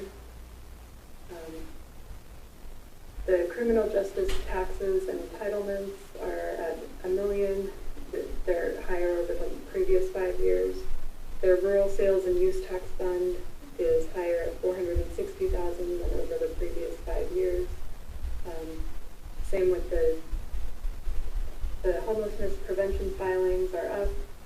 The only thing that is down on the sheet, besides the property tax, is the lodging tax, which was expected, but really we're at 2017 levels at $174,000. REIT 1 and 2 are up at $794,000 over the previous 5 years. Questions or comments on this? REIT 1's interesting because the sales price must be really jumping higher, which I know it is, but it's even higher than I thought because the amount that we're selling is declined because we don't have any inventory. So for it to go up that much, that's a heck of a difference in value on the properties. Yeah, that's a good point.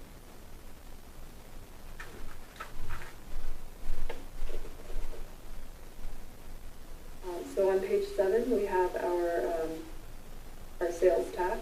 And so for the month of July, which actually would have been May's collections, we received $620,587.98. And at this time last year, we had received $517,000. So that's a really big jump over last year for July's collections. So that's great news for us. How much of that is real and how much of it is because of the holiday we gave them on paying that the state gave them on paying those taxes, you know? I'm not sure, but that's a really good question, and I'll see if somebody at the state can answer that for me. Okay. If I may add for a moment, you'll notice that May and June's volumes were down. Collections were down. I believe that's the forbearance that the state gave in making payments.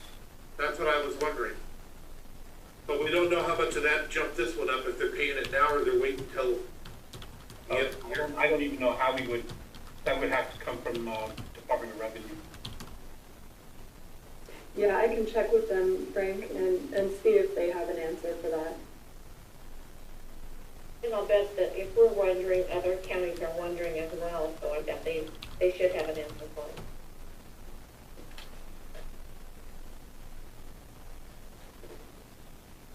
Okay, but yeah, it's looking like, I mean, we usually collect, our higher percentage of property tax during the second half of the year, and, you know, we're already at 3.5 million. Our projection was 6, so we're, you know, as long as people continue to spend money in their community, we should be able to, you know, hit our $6 million target, I would think.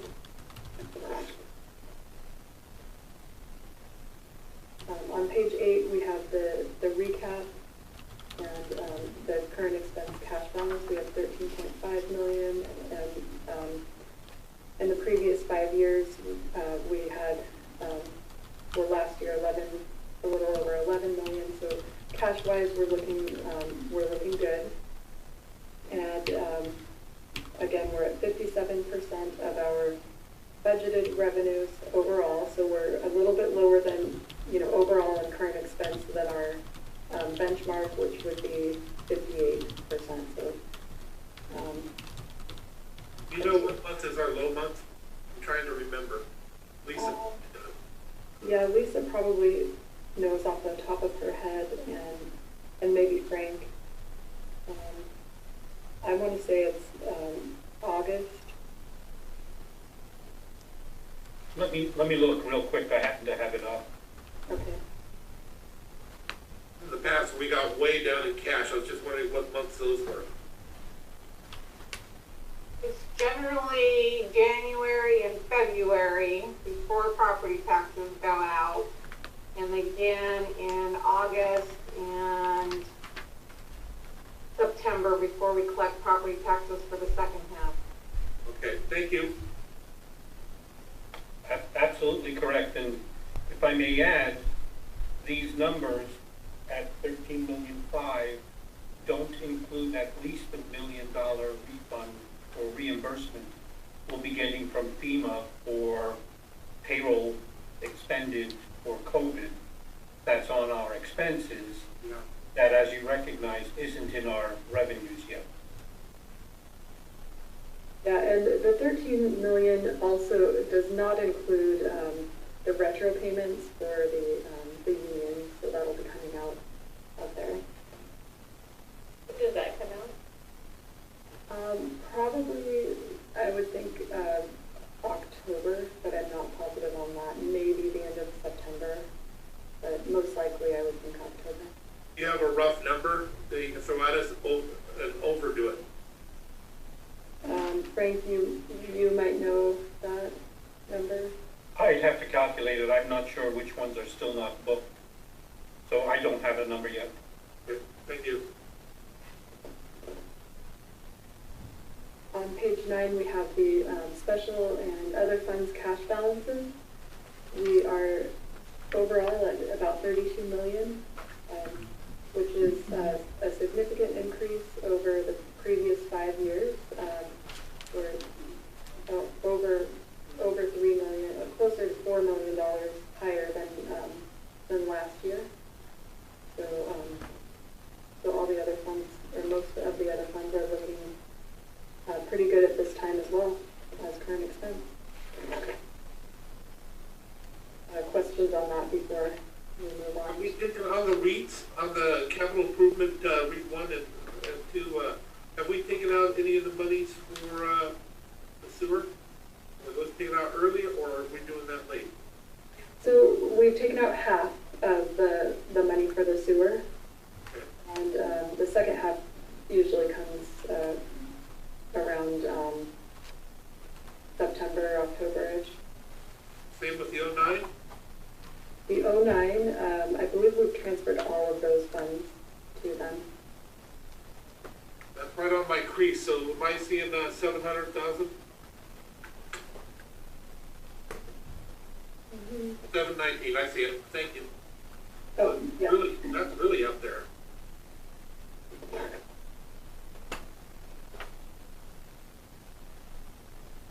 Yeah, I'll double check though that we've transferred all of that out of the sales and use to Belfair Sewer.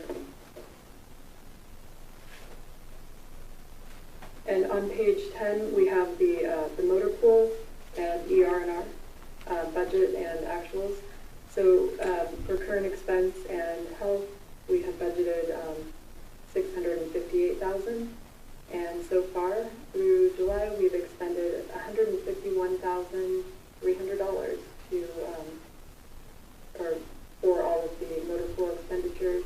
In addition to that, we have expended $138,000 for capital upfits, which are not included in that budgeted number. So we will be coming with a budget amendment soon, and that kind of leads me into the next topic. So if you have any other questions on this, we can answer those before we move on to the next item. But that one is not an accurate one for now, right? Because we just started it in some of the areas, so there's no way that we can use any of this as a marker to find out where we're at. Motor pool, ER&R. Yeah, I mean, we don't have our new fleet in service yet. Is that what you mean? Yeah, and we didn't get some of it until later. We didn't separate these things out of the regular ER&R until later. Yes, which is why, we still have the budgeted ER&R amount of the $658,000. That number does not include any new vehicles. That was just for the direct and indirect charges. So any of the capital will be an additional budget amount, additional ask, and so yes, it's not a fair representation, I guess, of what like next year's expense will be. Yeah, it'll be important that we pay attention to that. So I did look up the question, Commissioner, you had on the sales use tax fund. The $450,000 has been transferred out. Out of which one? The Sales use tax.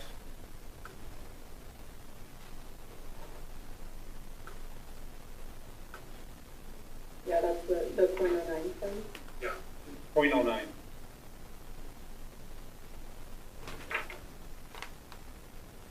Any other questions on the financials before we move on? Okay. So the next item is the budget calendar.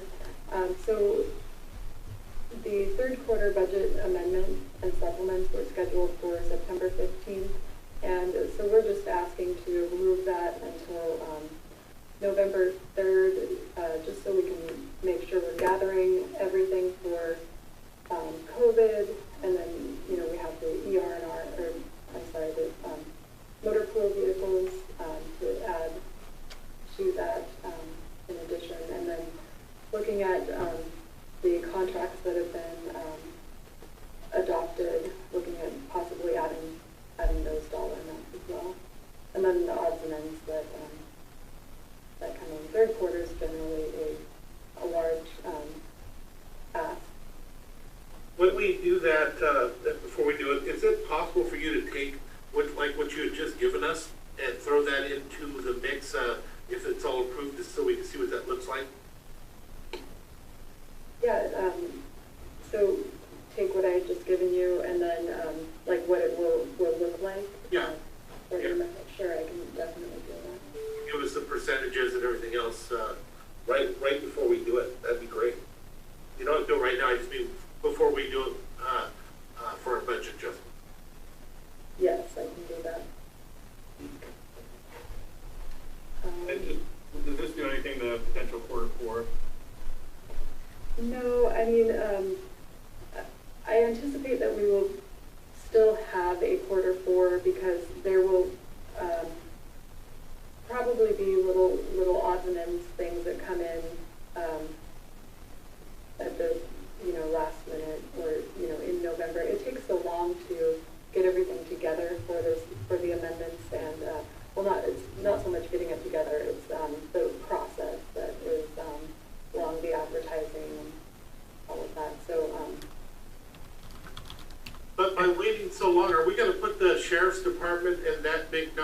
they just had, are we gonna put them in a bind? No, I don't believe that will be an issue at all. No, because they still have the rest of their budget, for the full year. So no, it should not put them in a bind. Yeah, but if we wait that long, they won't have the rest of their budget for the whole year. As long as it's in the works too, like the state auditor isn't gonna look at it and, you know, give us any type of thing for, if we went, you know, even a month out of balance, as long as we have something in the works for them. Okay, just make sure we're in connection with Cheryl on that, so she's not, because, you know, you're a planner, as you're planning to do stuff, if you see a brick wall, you hold off.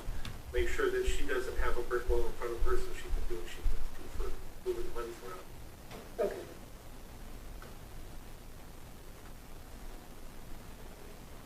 Okay, great. So I will work with Frank on this and send the departments a notice soon, letting them know that they need to get any budget amendment request to me.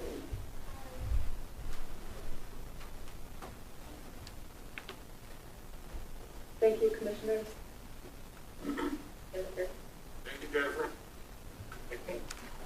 So if I may continue then, so on the same line in regards to talking about budget amendments and budget hearings, there was a question brought forward around whether or not to move towards an October budget adoption timeline to accept or to plan for a budget hearing in October rather than in December. So I'll throw that out to the board to find out what the consensus is of the board as to whether or not to push for an October budget adoption or to continue and move towards a December budget adoption. Can I jump in there, Frank? I'm one of the ones that was talking to him about that and asking about that. I'm looking at these numbers, and I think we're in a solid position to offer each department the status quo with the adoption of all the increases for their contracts and get that out early with the idea that we're still being careful because in January, the legislature could drop a bomb on us. Financially, I think we're in good shape, but if they drop a bomb on us that we lose a couple million, we're going to have to adjust for that. But I think we wouldn't have to. I think we can absorb that if it does happen for the next year or two. But this would give them an opportunity in all the departments to at least start planning to move forward with exactly what they have.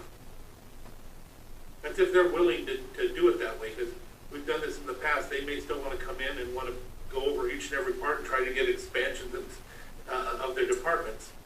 I don't see how we could ever possibly do that. And as long as we're honest with them about it, maybe we just get this thing done, get it behind them, and they move on with other things, and then we wait and see what the state does. That's why I had brought that forward.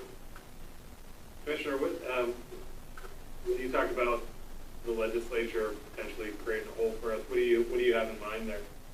I'm not sure, just the different rumors that I'm hearing. A lot of things that we're already doing, we'll already have in our budget that they will not be paying for that they normally have, including some of the monies for public defender and the like.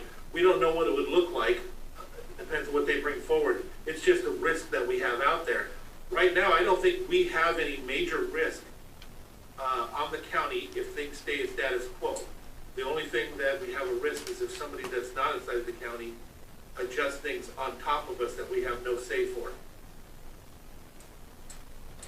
So I think, in theory, I'm with you. I think adopting in October is a really good goal. I don't think, though, that this is a year to do that. I think we have a number of challenges that we're going to be talking about here in a little bit about public participation and public input on the budget. I'd also be concerned about kind of moving the goalposts here on the offices in terms of deviating too far from what we said in the budget guidelines that we issued earlier in the summer. I think it's aspirational, and I think we should look at doing that in the future for some of the reasons that you mentioned. But I'm not real comfortable at the moment changing course, given some of those other issues. I think even if we adopt it in October and we do have issues that are dropped on us by the legislature, I think I don't know how adopting in October would mitigate that. But I will also add, I think whether we adopt in October or we adopt in December, I think status quo is about the best we could hope for, funding those CBAs and essentially getting a budgetary redo in 2021. I think that makes a lot of sense, and I'm completely with you on that. I'm just not real comfortable with changing the, kind of at this point in the calendar based on the expectations that we've provided to the offices, and then the public input part of it is important as well. I agree with you. And when I did talk to Frank, one of the things that I mentioned, it would only work if it's 100% approval with each of the departments, because the only thing I was looking to do is give them the security of knowing that they're going to be able to have count on status quo plus increases. Get that out there early to them. But if they didn't all agree, it wouldn't work anyway, because we've had certain divisions that are going to want to come in and want to expand what they're doing. If that's even the case, then we have to allow that for everybody. So the only way I was even considering an early adoption is if everybody was in approval. I hate to throw another surprise. 2020 has been full of surprises. So I would think that, I think that throwing another surprise on our departments is not the timing is bad. 2020 has been a whirlwind. And so I would rather go with what we've already planned. And I know 2021, the legislature is going to be cutting back on some things, but I don't see them adding too much more to the counties. I mean, it's a possibility every year. It's a big possibility, like our public defenders. That was a huge surprise. The constant mandates that they hand down to our sheriff's office and law enforcement and our prosecutor's office. Those are always surprises that come in from the legislature. But I don't think that I hesitate to put out any more surprises for our people. And like I said, I'm good with that, but can we find a way to express, and do you all agree with this though, to express to the departments that they can try to move forward with status quo with already agreed upon increases? I think that should be,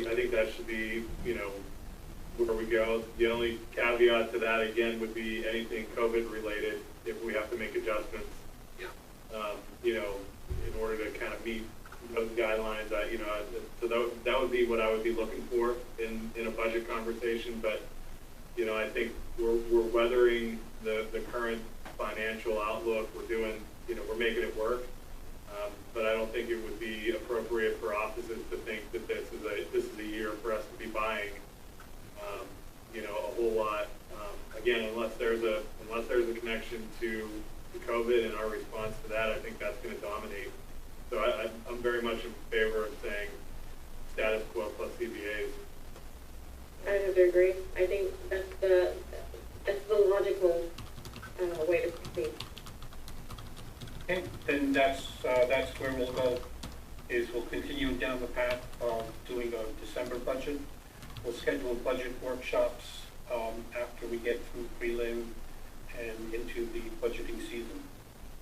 Can we also throw out the request, though, along with what Commissioner Schutte was talking about with COVID issues? I would rather not have that discussion at the budget time. I'd rather have that now while monies are available. So. Yeah. I'll send out a request to the electeds and departments and make sure that they can answer the 5 questions, because if there's, you can't answer the 5 questions and it doesn't meet the criteria, please don't ask. Absolutely.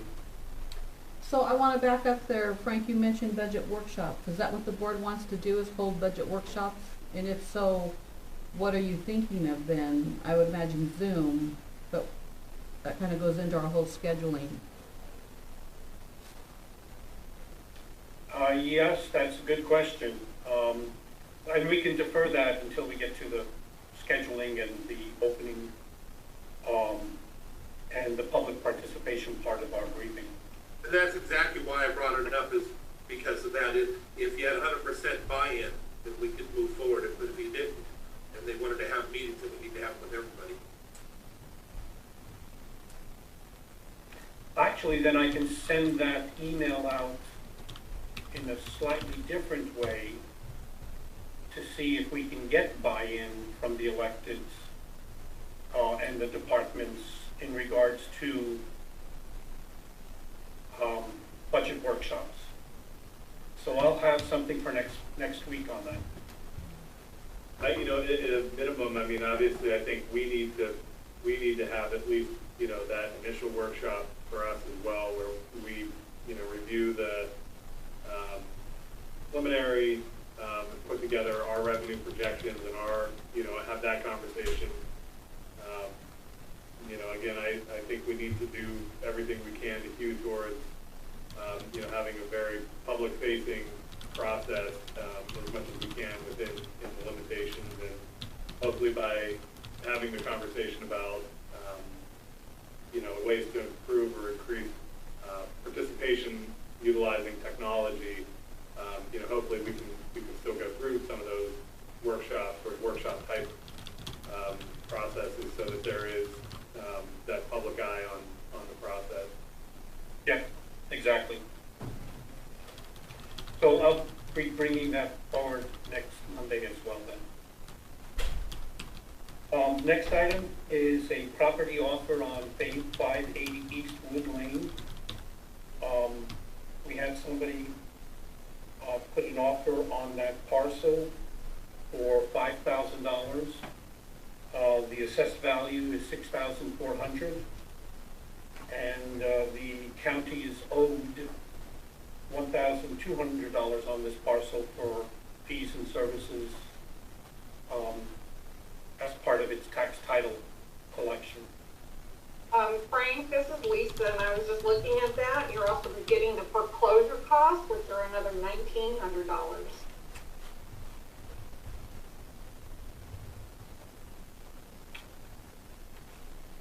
Okay.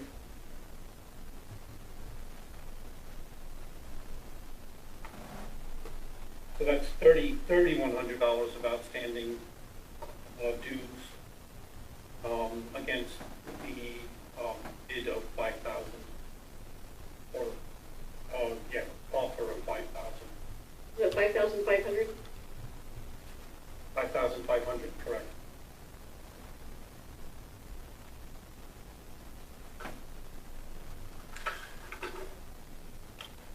It's been on the market long enough to where I'm comfortable with that.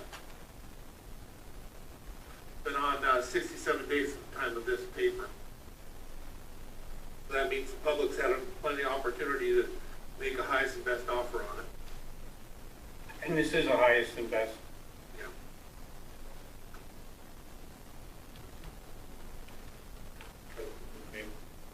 Okay. The ask is to put it on for a public hearing on September 22nd. The next parcel we have is the 410 East Hillcrest Drive, the one that the commission accepted the offer on, pulled out of their offer, but we did get another offer on that parcel, and this is also a highest and best use, and that this offer is for $7,500.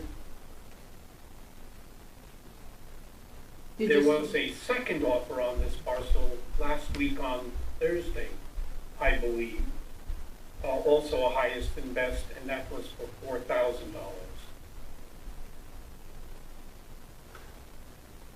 And this one just has a 10-day feasibility, which is a realistic feasibility.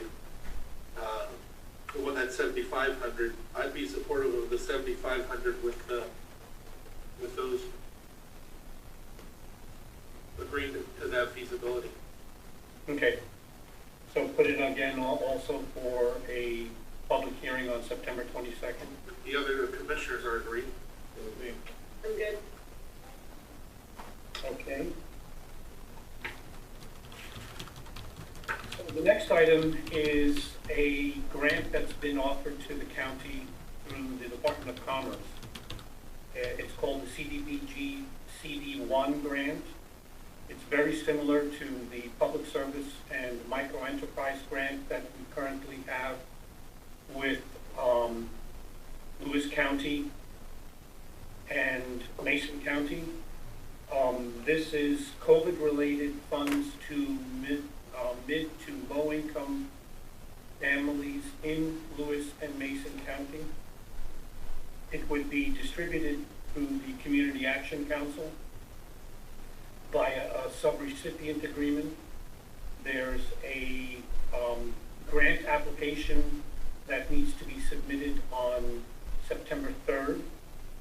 Lewis County, its 9 cities, the city of Shelton, and if Mason County wants to participate, the Department of Commerce would grant just south of $600,000. It's $597,614 to each of those, to the consortium, and the Community Action Council would distribute those to medium to low income households for COVID-related assistance in utility payments, rent payments, mortgage payments, and other types of assistance.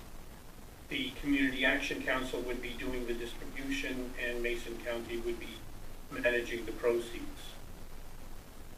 Frank, can you touch on what we were requesting be in the contract as far as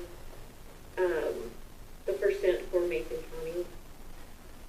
So the Department of Commerce allocated a specific dollar amount to each of the cities and each of the counties, and offered a premium if the group, the cities and the counties, came together to form a consortium to create one contract instead of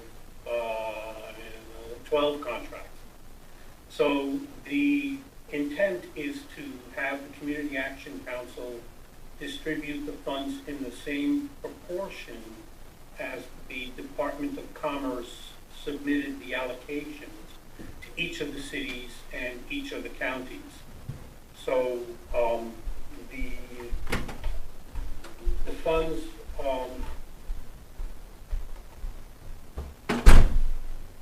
and unfortunately I don't have the allocation here, but if I recall, Mason County had $183,000, I think, dollars allocated. So the contract would be that that's how much the Department of the Community Action Council would distribute. And each city, based on what the Department of Commerce allocated, would receive proportionately that amount through the Community Action Council. Then we would reserve the right that if the Community Action Council can't distribute the monies in one district or city or county, that we would be able to amend the contract so that we can redistribute some of those funds among the other counties that needed more assistance, or cities. I think we also said that the Community Action Council would have a set schedule or amount that would be going to the different counties and the cities, correct? I think you mentioned that. Yes. And it would be based on the amount that the Department of Commerce allocated within their grant request. So the question is to put on the agenda for tomorrow a public hearing, which has been noticed. Department of Commerce has given us authority to have only a 5-day notification period because of the speed at which they're trying to get these grants out to the public. And we can then hold a public hearing tomorrow at the end of our commission meeting. Good.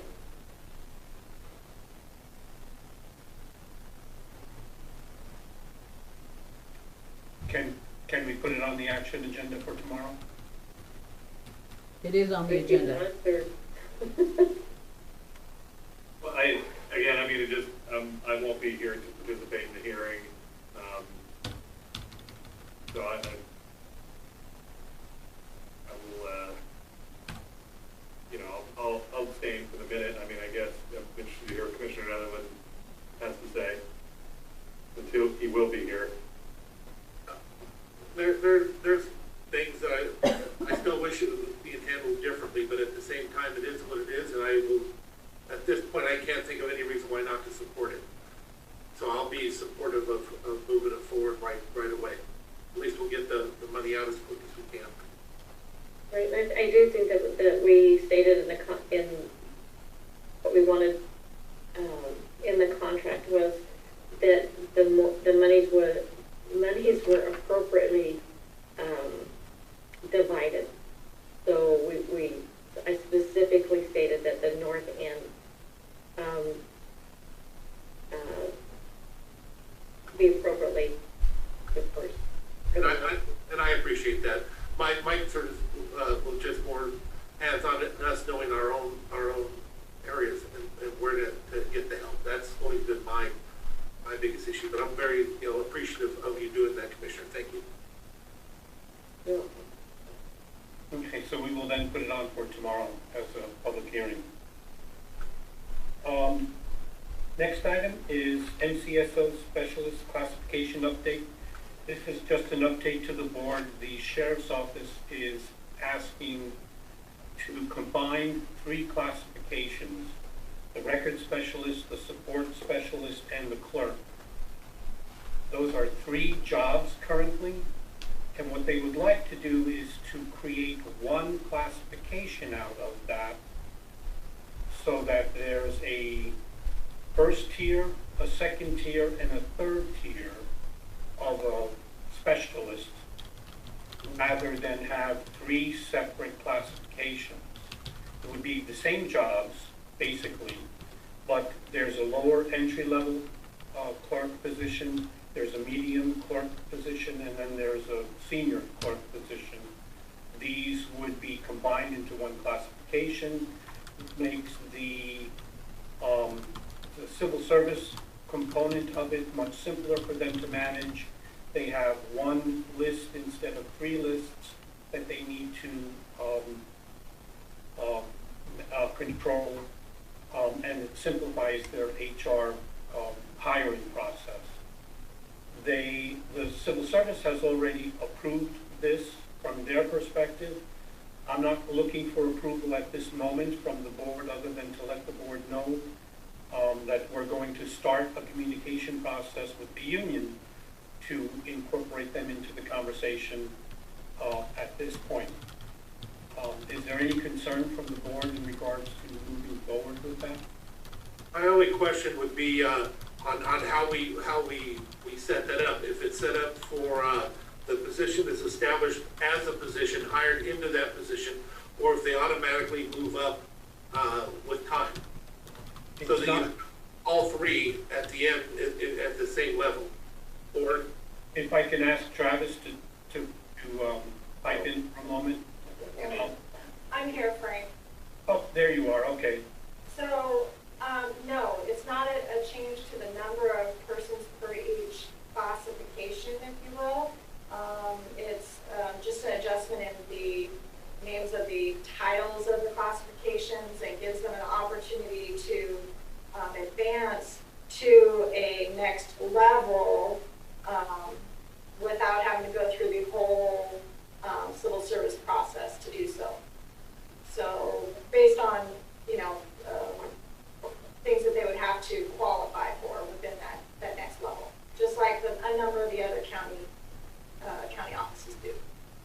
and I guess that is my question, is whether or not we're setting this up to where the 3 positions stay the same. So if you hire a 1, you keep a 1 until you hire, until a 3 opens up or a 2 opens up, and then you replace that. Or if each person can end up being a 3 in the end. No, that is not the intent at all.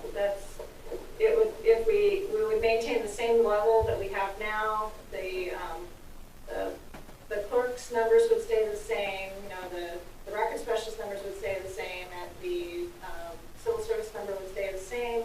But if a record specialist, like that's where we have our most vacancies, it seems, if, that being the opening right now, if we have a qualified clerk that can meet those standards through an internal, civil service testing process in lieu of having to do a whole new record specialist test, then we would do that process.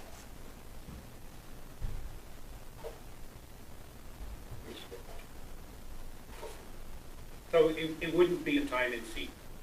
Correct. It would require qualifications, and the staffing at each level of the qualifications would be maintained based on the staffing that's budgeted for currently.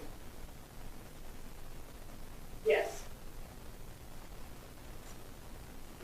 Yeah, because it sounds like we're saying 2. So if you're hired at a 1, you stay at a 1. Hey, can I weigh in here? Yeah, of course. Okay, sorry. This may have been said already. I got too much blood in my caffeine system, so I went and got another cup of coffee. But I think the issue is that with 2 civil service tracks right now, you either go into one civil service track or you go into the other, and you can't cross back and forth. And so once they get hired in to one position and we have another one open up, if we have a clerk come in and we have a record specialist, they can't cross over. And so there's no movement capability for the people in the positions. All we want to do is retitle them, put them in one stream, if you will, so that if positions open up, they can move. But it doesn't actually, speaking to Randy's question, they don't start at a 1 and then move to a 2 and then move to a 3 after 5 years or something. That's not what happens. They get hired as a 1, and then if a 2 opens up and they have the qualifications and they want to move into that position, then they have the capacity to do that. The system that we have now would not allow them the capacity to do that without going through a completely new civil service hiring process. And it just makes it very, very difficult for us to keep positions filled for that. Thank you, Undersheriff. That's exactly what I was asking. So yes, so I'm very comfortable with that. So then we'll move forward with negotiating with the union and then come back to the board to let the board know what the status of that was. Great. Thank you. The next item is CARES Act funding update. I forwarded a spreadsheet to the board in regard to the CARES Act funding. There was one item that was added to that, which is a $75,000 ask from North Mason Boys and Girls Club for daycare assistance. That would come out of the general fund and then be reimbursed back to the general fund from COVID dollars. And in addition, at the WASAC web meeting or Zoom meeting last Monday, there was conversation about the potential that the Department of Treasury may allow counties to use CARES Act funding to supplant lost revenue, COVID-related revenue within this year.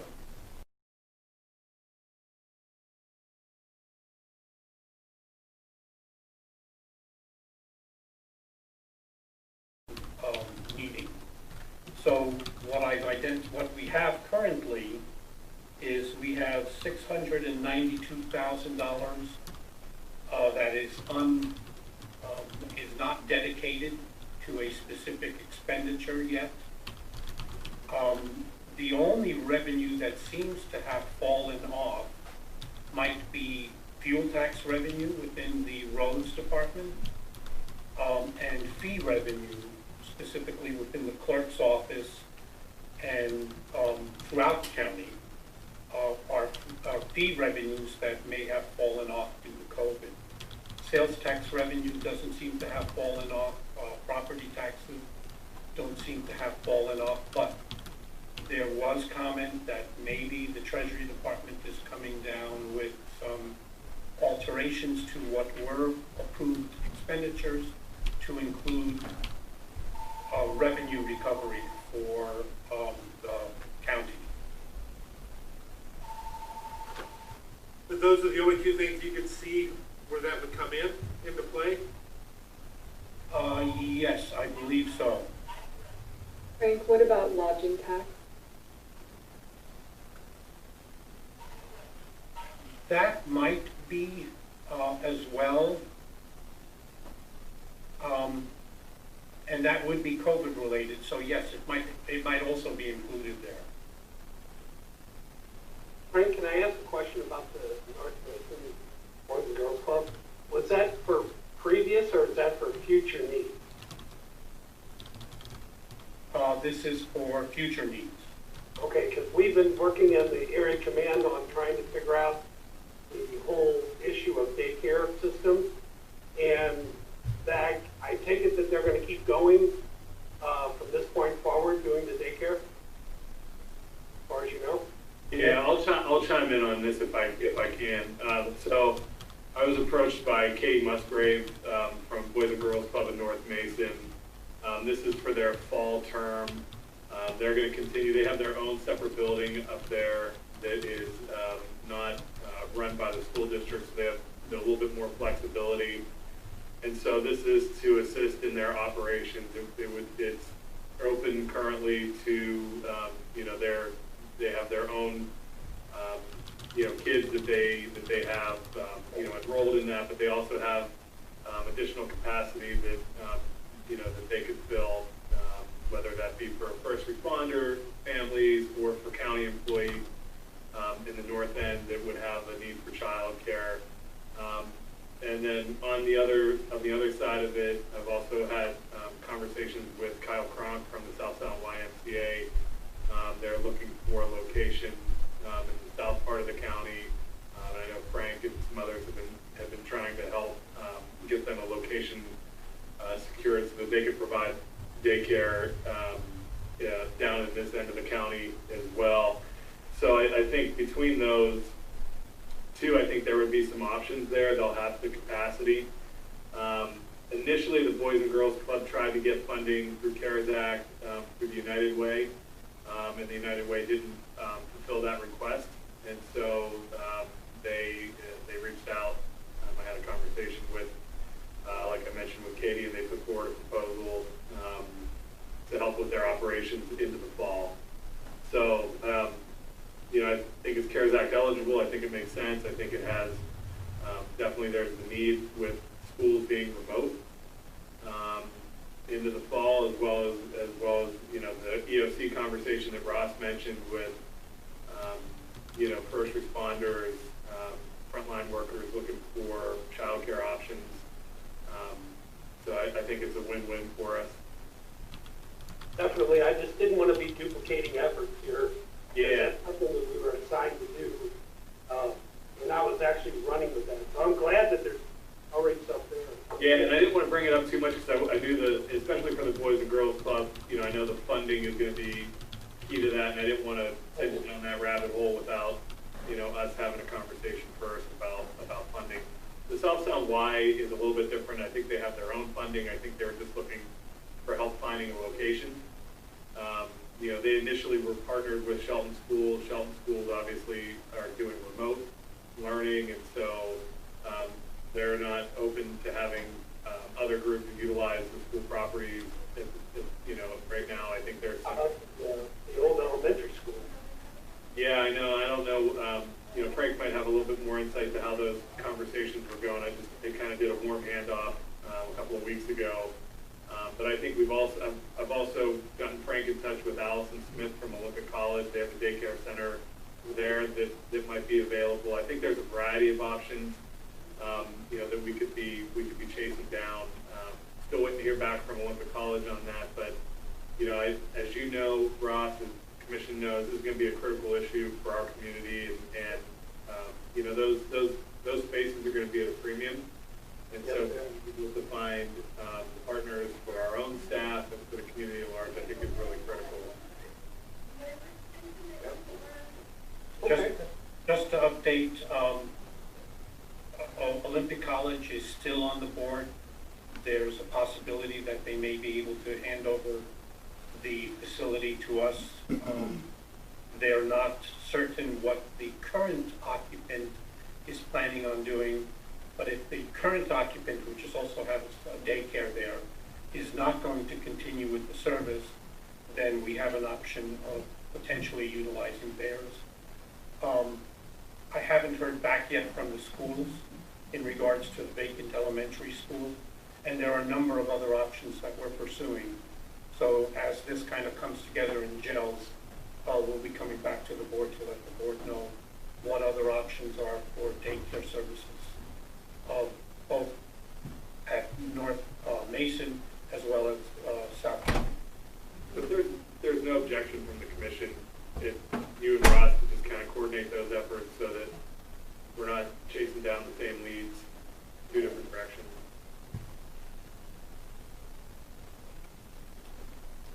So, Frank, on that money for, that we might be able to recoup, please remember, aside from the court fee, looking at what we're just showing today, I've got 70 grand at the sheriff's department that may be eligible for that. Plus on our parks department, we closed down those parks, and that had to have been some revenue for those fields that we should be able to recoup the funds from. And Ross, were you able to look any further into the 10 grand fix for the showers, expansion showers for the shelter? No, I have not yet. I did talk to Reverend Barb over there, and I talked to her about it and told her that we were going to be looking into that, so that she was pretty happy. I said, I would still say if you could do any kind of money donational thing, that could be good for cleaning supplies, all that other stuff you might need to go along with it. But I haven't got to talk to Frank yet. Okay. What we're looking for, Frank, is $10,000 to put in two more showers over in Community Library. There'll be standalone showers. That'll be something that maybe we could use it through the CARES Act or possibly through the homeless grant, one of the two. We're using it as a homeless shelter, so maybe that might be the better way to go with it. I'll talk with,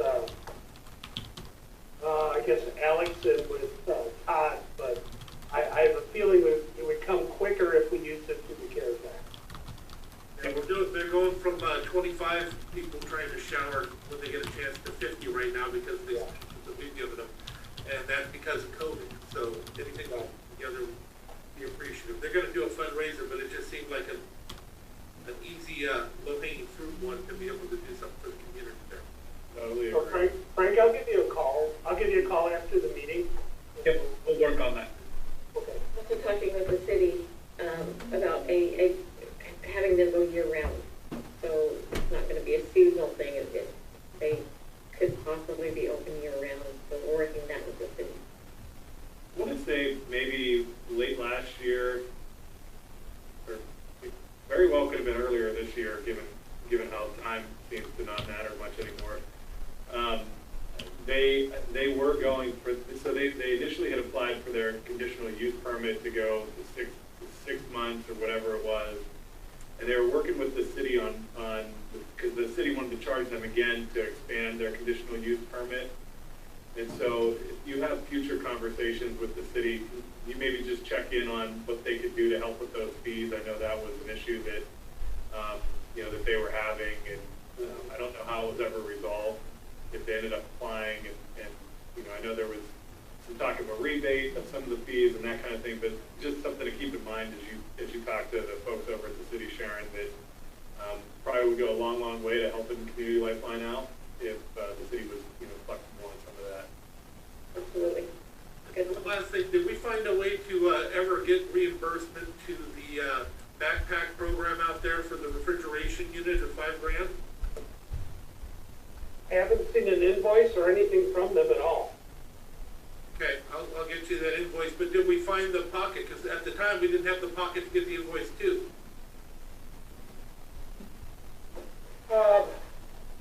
We can do it probably through our area command because we are doing the food supply. So we could probably do it through the county that way through our area command. Okay, I'll get it to me. I will take care of it. I'll get you the invoice. Thank you. Thank you. One of the other questions I have regarding the distribution is do we have in there included, I'm not really seeing it, maybe you can point it out, but assistance for delinquent utilities, payments related to COVID. I know we had talked about that from both PUD 1 and 3. Have we ever gotten word back from our county-owned utilities on what that need might be? Because I think it would be really good to get that money churned out as well and get that relief going. So the second line item is assistance to utilities of $300,000. And we're still waiting, well, not waiting, we're working on pulling the need together for our utilities as well as the other utilities, PUD 1, 3, and so forth. So we don't have a definitive task yet. So, but we do have that lump sum counted against our CARES Act balance. I don't know, I mean, I feel like just I think the PUDs probably could get us that pretty quick and just have them. I have one from PUD 3. I also have one from PUD 1. But we haven't gotten a complete account from our utility service. Yeah.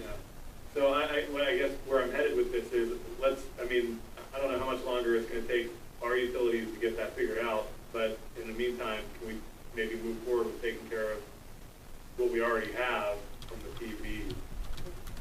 I don't know, Commissioners, what your thoughts are on that. No, I think that's a great idea. I think we need to, because people are struggling, we need to see if we can help them out. Yeah, but I thought there was other avenues the PUDs could take still. I'd like to make sure ours are taken care of first and foremost through our dollars. But well, okay, that's fair too. I think might merit a call to the Community Action Council because I think that's who's handling the utility assistance programs, and I don't know if that's the same as forgiving delinquent payments, or if that is just intended to keep you current. So maybe worthwhile to check into what the parameters are of both those programs. Will do.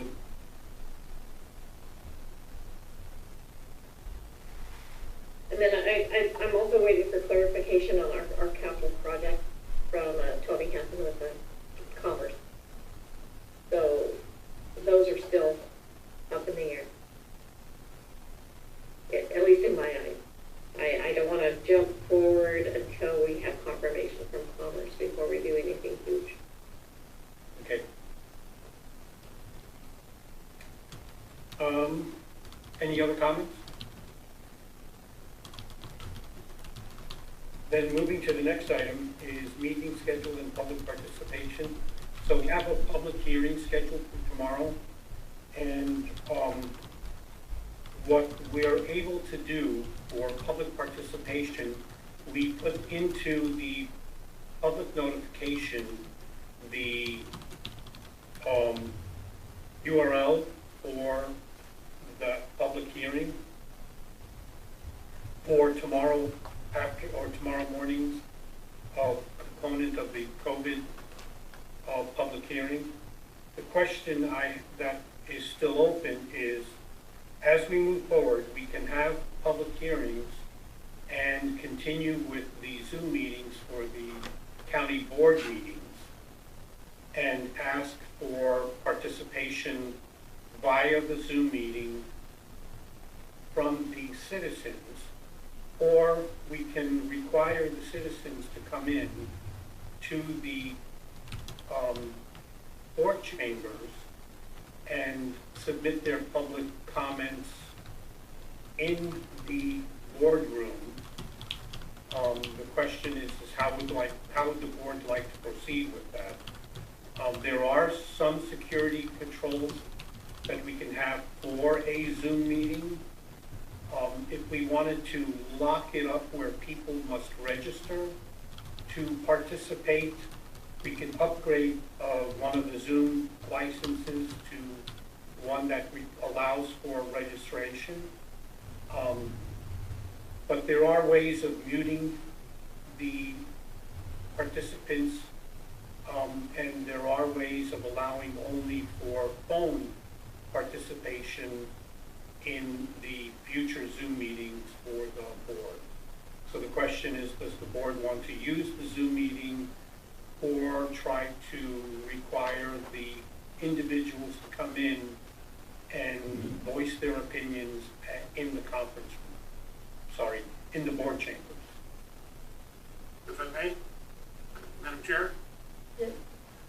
I'd like us to open it back up again. We can do it easily and just allow for 4 of them to enter that room and do their communication. And they leave as soon as they're done with their communication. We can have another 4 out in the waiting room if we had to. And more than that outside, but we don't usually get that many. If it's that big of a deal, we shouldn't be doing it right now anyway unless we're completely together. There's so many of these risks that with the Zoom meetings from, people calling you from New York and everything else, you're not going to be able to deny them. If they show something that you're going to need to show later for a public records request, how are you going to do it? There's just so many things. And then are you going to take it away after we go back to normal? And I assume we will get back to normal. So personally, I'd like to see us, I think we can do it, keep our staff completely protected, do it in the limited form in the chambers.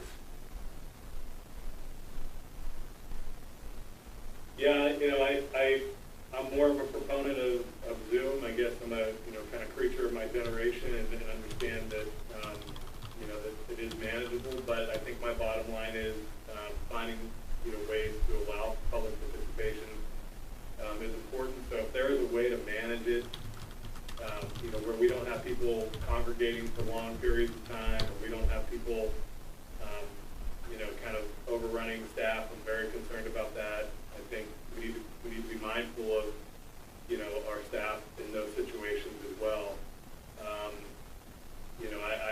I would be interested in hearing how that would actually be managed. I think as an interim step, there's ways to do it on Zoom as those things are figured out. And so that would, my preference, would still lie there. But I think we need to find ways to get the public able to participate in these meetings. Certainly more than we have in recent times due to COVID, but take advantage of the technology that we have. One thing about being open here, they can also, you guys have all received them, how many times we have people come in and hand us documents over the counter there during a meeting where you're not, doing that on Zoom might not be the same, unless you want to give control to somebody out there to share the screen. So again, maybe from the very beginning to do it through Zoom, but I'd sure like to see us open it up, and it makes sense that we have full participation by them anyway. We're right here when we're doing it most of the time, but they coming in, I can't think of more than maybe a half a dozen times where we've had enough where we even have to be worried, unless there's a big issue. Well, my concern is that until the Attorney General changes his or her mind about the overflow, which they have not, we can't meet those requirements yet. Zoom, I think, is probably our best option.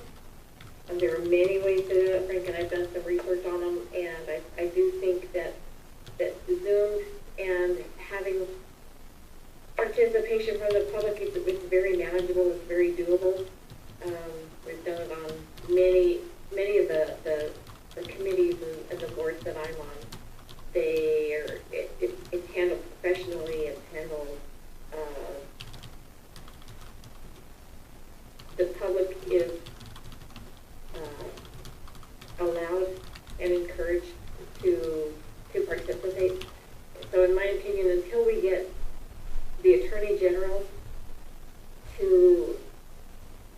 look at the picture as a whole and understand where the counties are coming from, I think that Zoom probably is our best option at this point in time.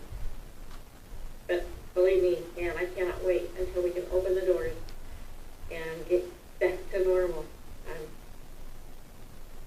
2020 has been a special year. Just remember, as we go forward with this, once you put it out there, it's hard to ever take that back. And once that happens and somebody is unsatisfied with not being able to give that presentation from New York, well, you know, that risk isn't absolutely necessary. That's where I'm coming off on this. When we can open up, we have the overflow covered for the most part. We have 2 different chambers that we can allow people to go into and still keep their 6-foot distance. We don't have a large amount. If we have a large amount, we stop that hearing. That's how we can handle that. We shouldn't have a hearing like that, in my opinion, that's going to bring that kind of crowd without them being able to be there anyway. I don't know. I still say that I support the Zoom option at this point in time. Oh, sorry, Chris. Go ahead. Go ahead, Commissioner. Oh, I was just going to say, you know, and my intent with that would be, you know, to rescind that option once the restrictions are modified or lifted.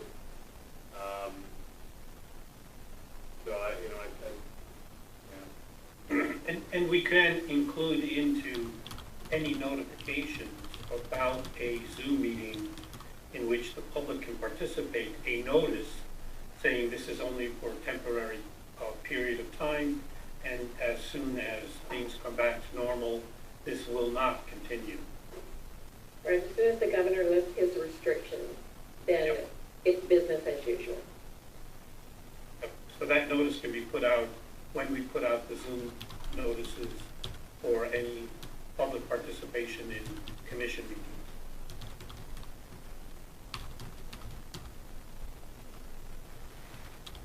So also, and I guess, you know, the other part of that too is if we try it and it's not working,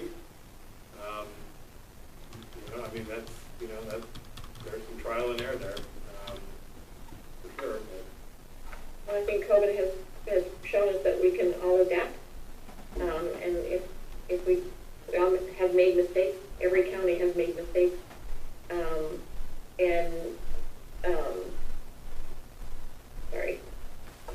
and so it's adapt and recover. Well, we'll go forward with public notices for Zoom meetings for board hearings. Just as I still like us to start working on trying to find a way to start letting the public back in, even in a smaller form, as soon as we possibly can. I completely agree with that. I think, you know, as an interim, you know, as a bridge, you know, to that, I think, you know, there's an opportunity here. I think we all agree on that one. I want to get back to normal. I want to let the public back in.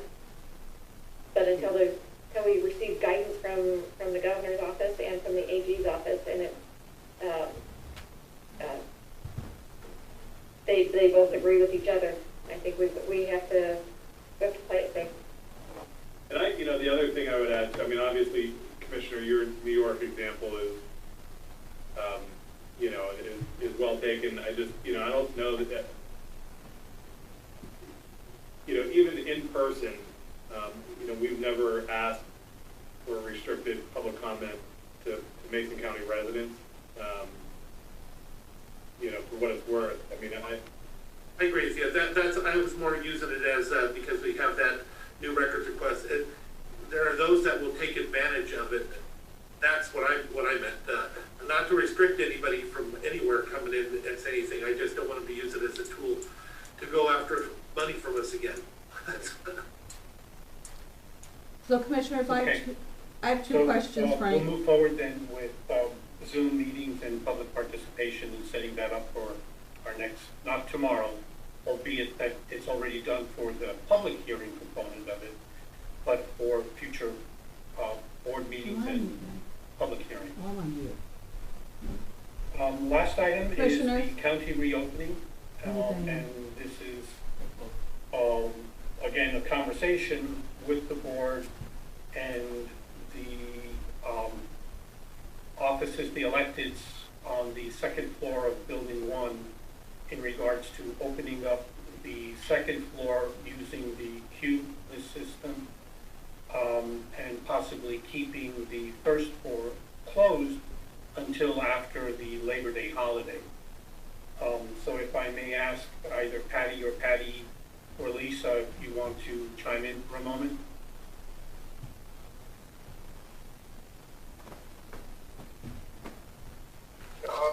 I will say, we are ready to go and want to be reopened, and our staff is ready to go as soon as you tell us. The system, the queueless system that will allow people to not congregate upstairs, but the called up space is set up, it's ready to go. It is in fact even turned on. We just haven't let anybody know that it's out there, so nobody's using it. But we are ready to go. My staff will feel safer using the queueless system than currently meeting customers downstairs or in the lobby where they don't have the shields in place or that sort of thing. Being closed is not stopping them from still showing up and demanding services, so we are trying to meet those needs as safely as we can. We have the queueless system up and ready to go. We're ready to go as well. I agree with Lisa. We keep running downstairs and getting the public often, and yet they're not social distancing in the downstairs lobby or even outside. They just walk right up to you, and we're all set up for that's the last of the road with limited time for them. That's what I've seen watching you guys downstairs. You've been in this closure has put them more risk than we ever could have by being open, even before we've made any of these changes. Right, and then you got, if you just walk out the front door, you just about it in, and having a few people, which is fine, but, the sign is out there, but there are few, they either read it or something, but yeah, they go right up to you. And even when you're looking at them back there, some people walk right up to you and start asking questions and interrupt you too, so they're not practicing very good distancing, so I think it'd be better controlled up there. I would say that that's probably not going to stop because if we're using the queueless system, they still have to wait somewhere. Hopefully that's going to be in their cars or, but I think that's still going to be an issue because that downstairs lobby is so small and people are still going to want to stand around and wait. Yeah, you're not making your staff member go stand in the middle of those 5 people. That is correct. We would prefer to keep those doors open and be able to wait on them one at a time so that we're not working in a crowd. So I would be, I would be certainly supportive of you all opening upstairs, for those reasons. I do think it would be, I do think there should be some effort made, to get people kind of do a soft opening to get your customers and your staff comfortable with queueless as much as possible. I know you've been doing a lot of appointments and that kind of thing, but maybe avoid advertising a big reopening and use the next couple of weeks to get people used to using those systems as they come in. I think that ultimately will benefit the public and your staff on kind of getting some familiarity with it. I would feel much more confident if we kept the interior doors closed and just sort of kept funneling people back out to their cars to wait, not give them another option in that regard. I think that'll help keep our staff going a little bit better on our side too, so that there's not larger groups kind of congregating in the inside lobby on the first floor. Just as an interim strategy, as people kind of get used to the changes that you put in place upstairs. I think that would be a fair compromise to kind of get business kind of returning to some semblance of normal for you all upstairs, keeping our folks safe downstairs, and then getting the public used to the system that you have in place. Frank, what's the reasoning for opening our doors after Labor Day? Your speaker's on. It was a suggestion made in conversation. Okay. So that would give the upstairs some time to get used to using the queueless system and have their staff get acclimated to it as well as the citizens. And then we would follow. So the upstairs could use that as their, commissioner shooting the soft openings, Yes. and then open our doors on the 8th. Well, I would say I'm more interested in getting the upstairs open and running and everything like normal, seeing how that goes, and then assessing where people are waiting. I think that's going to determine a lot of what my comfort level is with, you know, having those first floor lobby doors open on our side. You know, I think our staff still has some concerns about that, but certainly if staff upstairs and those electeds are comfortable with everything that's in place, I'm not going to get in the way of that for sure, but I want to make sure that everybody's getting used to managing the queue-list system. Everybody's, you know, to the extent possible, comfortable with, you know, helping, whether they're coming to the treasurer's office, the assessor's office, or auditor's office, if their staff is capable and ready to troubleshoot issues that the public might have with the system, you know, while maintaining sort of our bubble here downstairs. Yeah, I think our staff is pretty excited for the doors to open as well. It would make them it would make their life a little bit easier. Sorry, Patty.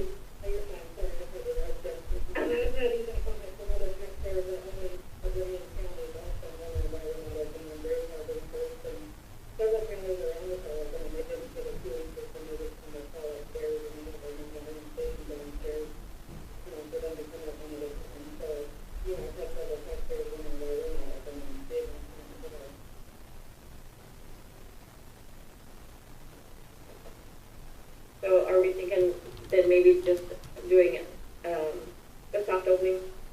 Yeah. Try it out. And then I can come back to the board.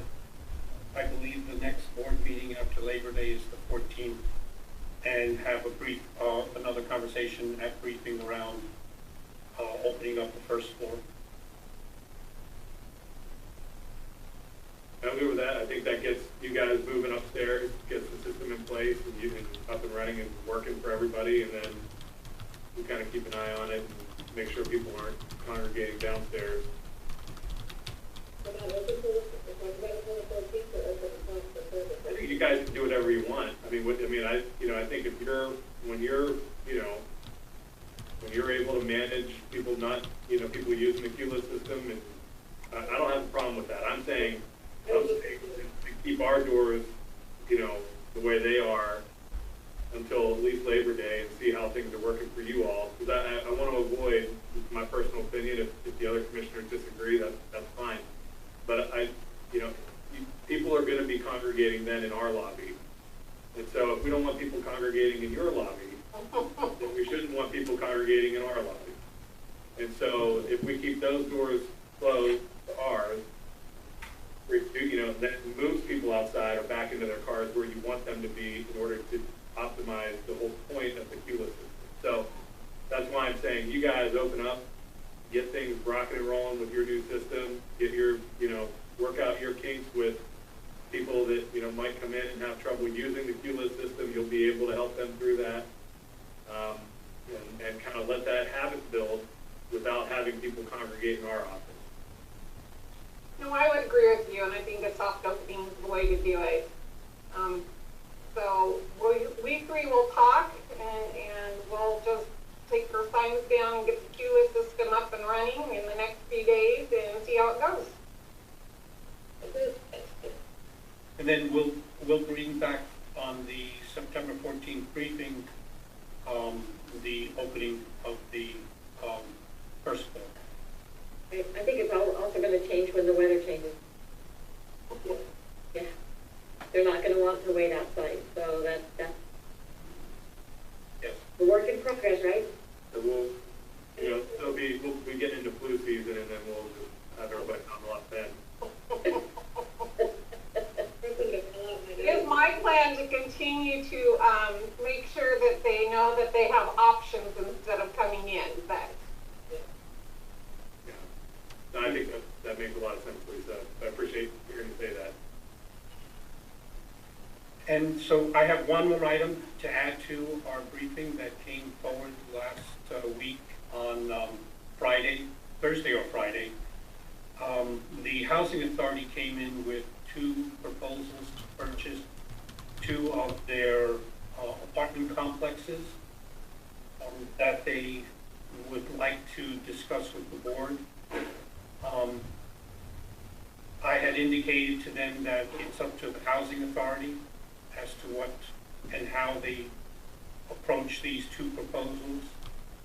The chair of the Housing Authority had indicated that the Housing Authority board may have some difficulty getting meetings together. So I just wanted to let the board know that there are offers out there on 2 of the apartment complexes. I have yet to have a conversation with our attorney in regards to what the legal aspects of all of that is and what the legal ramifications of the Housing Authority board dissolving has on the county. So this is just a notification to let the board know that I will be doing some research to find out how to deal and what our options might be. I sure hope they open it up for the market. I've had that discussion with them several years ago, and that was the only solution, but I don't think they need to dissolve to do it. What they should have been doing, and my recommendation was selling those units, and they can sell them with the caveats that they must be low income to this point, but the money that generates, they can build new units. They could be a completely solvent organization with the money to actually operate if they were to do that, and we get more housing, which is the reason why it was developed in the first place. You know, imagine selling those units and building a whole new 300 unit complex that's specifically for low income. The problem that we have in this county is not truly just low income. You have homeless people here that are low and low medium income that can't find a place either. You even have median income that can't find a place because there's no place here. The only way to help our homeless issue or our housing issue is to have more houses. And another apartment complex could be done by them with that same granting money to do it all over again. So I hope they'll reconsider dissolving and look back to reinvesting. And I'd be more than happy to meet with the board anytime. I will let them know. Yeah, I think those are really good points. The other issue that they have is they don't have the sort of staffing infrastructure that you would need to run a housing authority. I mean, it is literally falling on that board and ultimately the board chair, to basically run a 4-location housing authority with little to no resources. And so, they're not going to be successful until they get that part of it solved. And I think, if there's a role for us to play, I don't know that there's a role for us to play in selling those properties that they've received offers on. I think they need to make that decision. And I'd be interested to hear, the prosecutor's opinion on that as well. But long term, what needs to happen is and where I think we could be helpful is finding a partner for them who's local, who can help with the executive director function, who can help with the property management function, in order to kind of untangle a lot of the knots that have been created over the past couple of decades with the housing authority, especially as it relates to their voucher situation. And so I think, if they could divest themselves of half of their properties and find a way to do it that keeps them low income, I think that's a great direction for them to head. But I think we also need to be aware that we should be partnering with them to find that executive director type partnership for them in the community so that they can start to grow out of the mess that they're in. Yeah, I agree. I think that they have a lot of options that they're not looking at. And so, I don't know. I'll be anxious to hear also what comes from the attorney. And I think they're not looking at them because I think they're just in this constant state of chaos, right? I think they're just, the board has been somewhat fragmented. It's fallen predominantly on Kathy to kind of work through it. And I think you're absolutely right. I mean, they haven't looked at these options that are available to them because I don't think that they have the capacity to. I think they're just trying to keep their head above water, frankly. 2 years ago, they didn't believe that their properties had the value to do it. I sat here and I showed them the ones that were for sale and had already sold, and the amount of money they sold for showed the value was there. But then they went back to the board, and then the board decided they didn't want to get into that because they want to make sure that they keep these houses low income today, not realizing what they could do for tomorrow. The idea that they're looking at selling them, maybe they'll find a way to find that happy medium, because right now the cost of operating something at this level with that amount of rental income is a pit. It's a losing hole that they can't get out of. The only way to get out of it is to reinvest in something new and let the private sector handle those properties and not them. It's a lot less work and effort on newer properties. So hopefully they will re-examine that. So as we move forward with that conversation, I'll let the board know where it's going. Thanks, Frank. And that's all we have. Yeah, I got one other thing, just a quick thing. I did talk to prosecutor, and the prosecutor is fine with me going with Enterprise and just doing it that way. That was a question we had earlier. Yep, but I'm good. Putting it on there. We'll put the other ones on the sealed bid. Yes, sir. And commissioners, I have an answer for the review panel for the CDBG grant, if you are interested in hearing who was on it. It was Beth Dopplinger of E4E, Christina Sanders with WSU, and Kelly Berg with the county. Good. Great. Commissioners, for your meeting schedule, are you good with continuing every other week through October? I'm fine with that. For October? Yes, because right now we're on an every other week, briefing 1 week, commission meeting the following week. Are you good with that through October? I'm good. I guess on the crunch I am, but at the same time, I like us to make sure that we're always available, because originally how this was set up is so that Diane could tell us if it was needed, we still would have another meeting. So I'd still like to have that as an option when needed to put something together.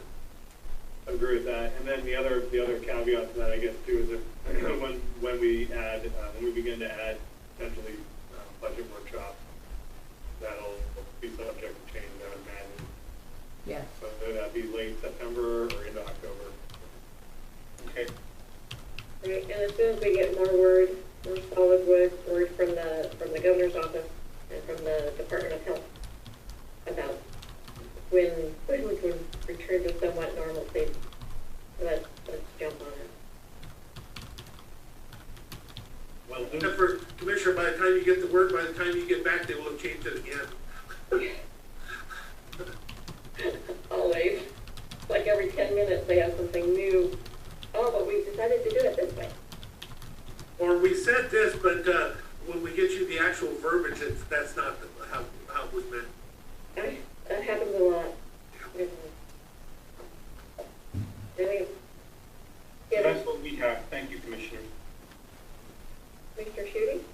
Yeah, so I added a commissioner discussion point to get the conversation started. We all know what the situation is going to be heading into the legislative session in 2021. We don't know what the capacity is going to be for the capital budget. But, if there will be a capital budget or not, even at this point, I'm not sure. But I wanted to get the conversation started about potential projects. I know the EDC has sent out their solicitations for the SED list. And so just wanted to see if there are any projects that were kind of, off the top of your head. If we need to revisit this in a couple of weeks when we brief again, that's fine too. But just wanted to kind of get some initial thoughts as to what we should be looking for or should be considering. And then as a tie-on to that, soliciting the offices, taking a look at their capital needs and seeing if there are any that make sense. Thinking potentially the transfer station, might be a good one to start with on our side for some design money or initial capital costs. But just kind of want to get the conversation started. I think that's a great idea for the transfer station. Also, if there's any unforeseen projects that for the welfare bypass, not the welfare bypass anyway,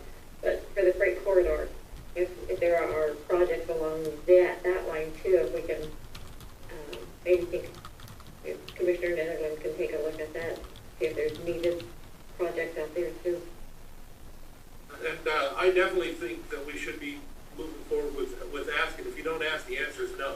Right. That even the freight corridor project itself, everybody was saying right beforehand that it wasn't gonna happen, nothing was gonna be there. I had heard word, that it was, and that's why that West Side Alliance came about, because there was still a group that was gonna make it happen whether anybody wanted it to or not. And I don't need to bypass the actual tax, that nobody wanted, but it was gonna happen. I'd like to see us, the transfer station, I think we should definitely be looking and moving forward in that arena. I think we should still always have our hook out for debt repayment, of that system.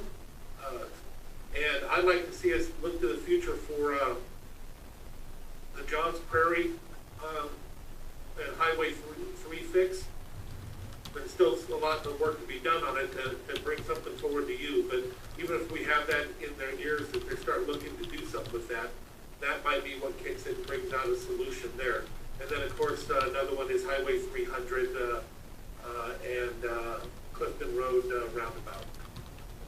Just off the top of my head. Yeah. Certainly be. Oh, sorry, Sharon, go ahead. Railroad Avenue, I think out to the 101 would also be a good project. We can work with the city on that one too. And a reminder, Commissioner Trask, we do have a little bit of money set aside for that on our side. So you're right, that if they're gonna get finished coming up there, if not, then, a grant, and then we cover, our share of that grant to get it done. We have it. Well, that's what it was there for, I should say. Thank you.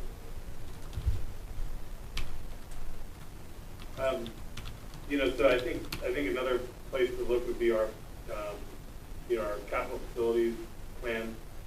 Kel is working on that, but, what we have listed on there, what we have listed on our, REIT, projects list, Kelly Frazier might have some, facilities needs, I think if we can cobble together a couple of projects on the facility side that make sense and that aren't, that are somewhat low-hanging fruit, from a legislative perspective, and not necessarily the multi-million-dollar projects, but definitely some smaller projects that would make a big difference to us that wouldn't have a huge impact on the capital budget overall. I think we should keep an eye out for that. So, kind of encouraging staff along those lines. Big, little, and small.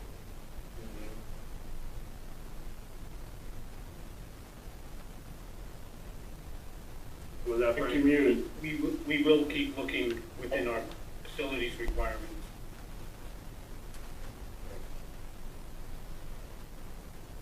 Sounds good to me. All right, do we have anything else? Chair, move we adjourn. I'll second that. We're adjourned. Thank you, guys. Thank you, everybody.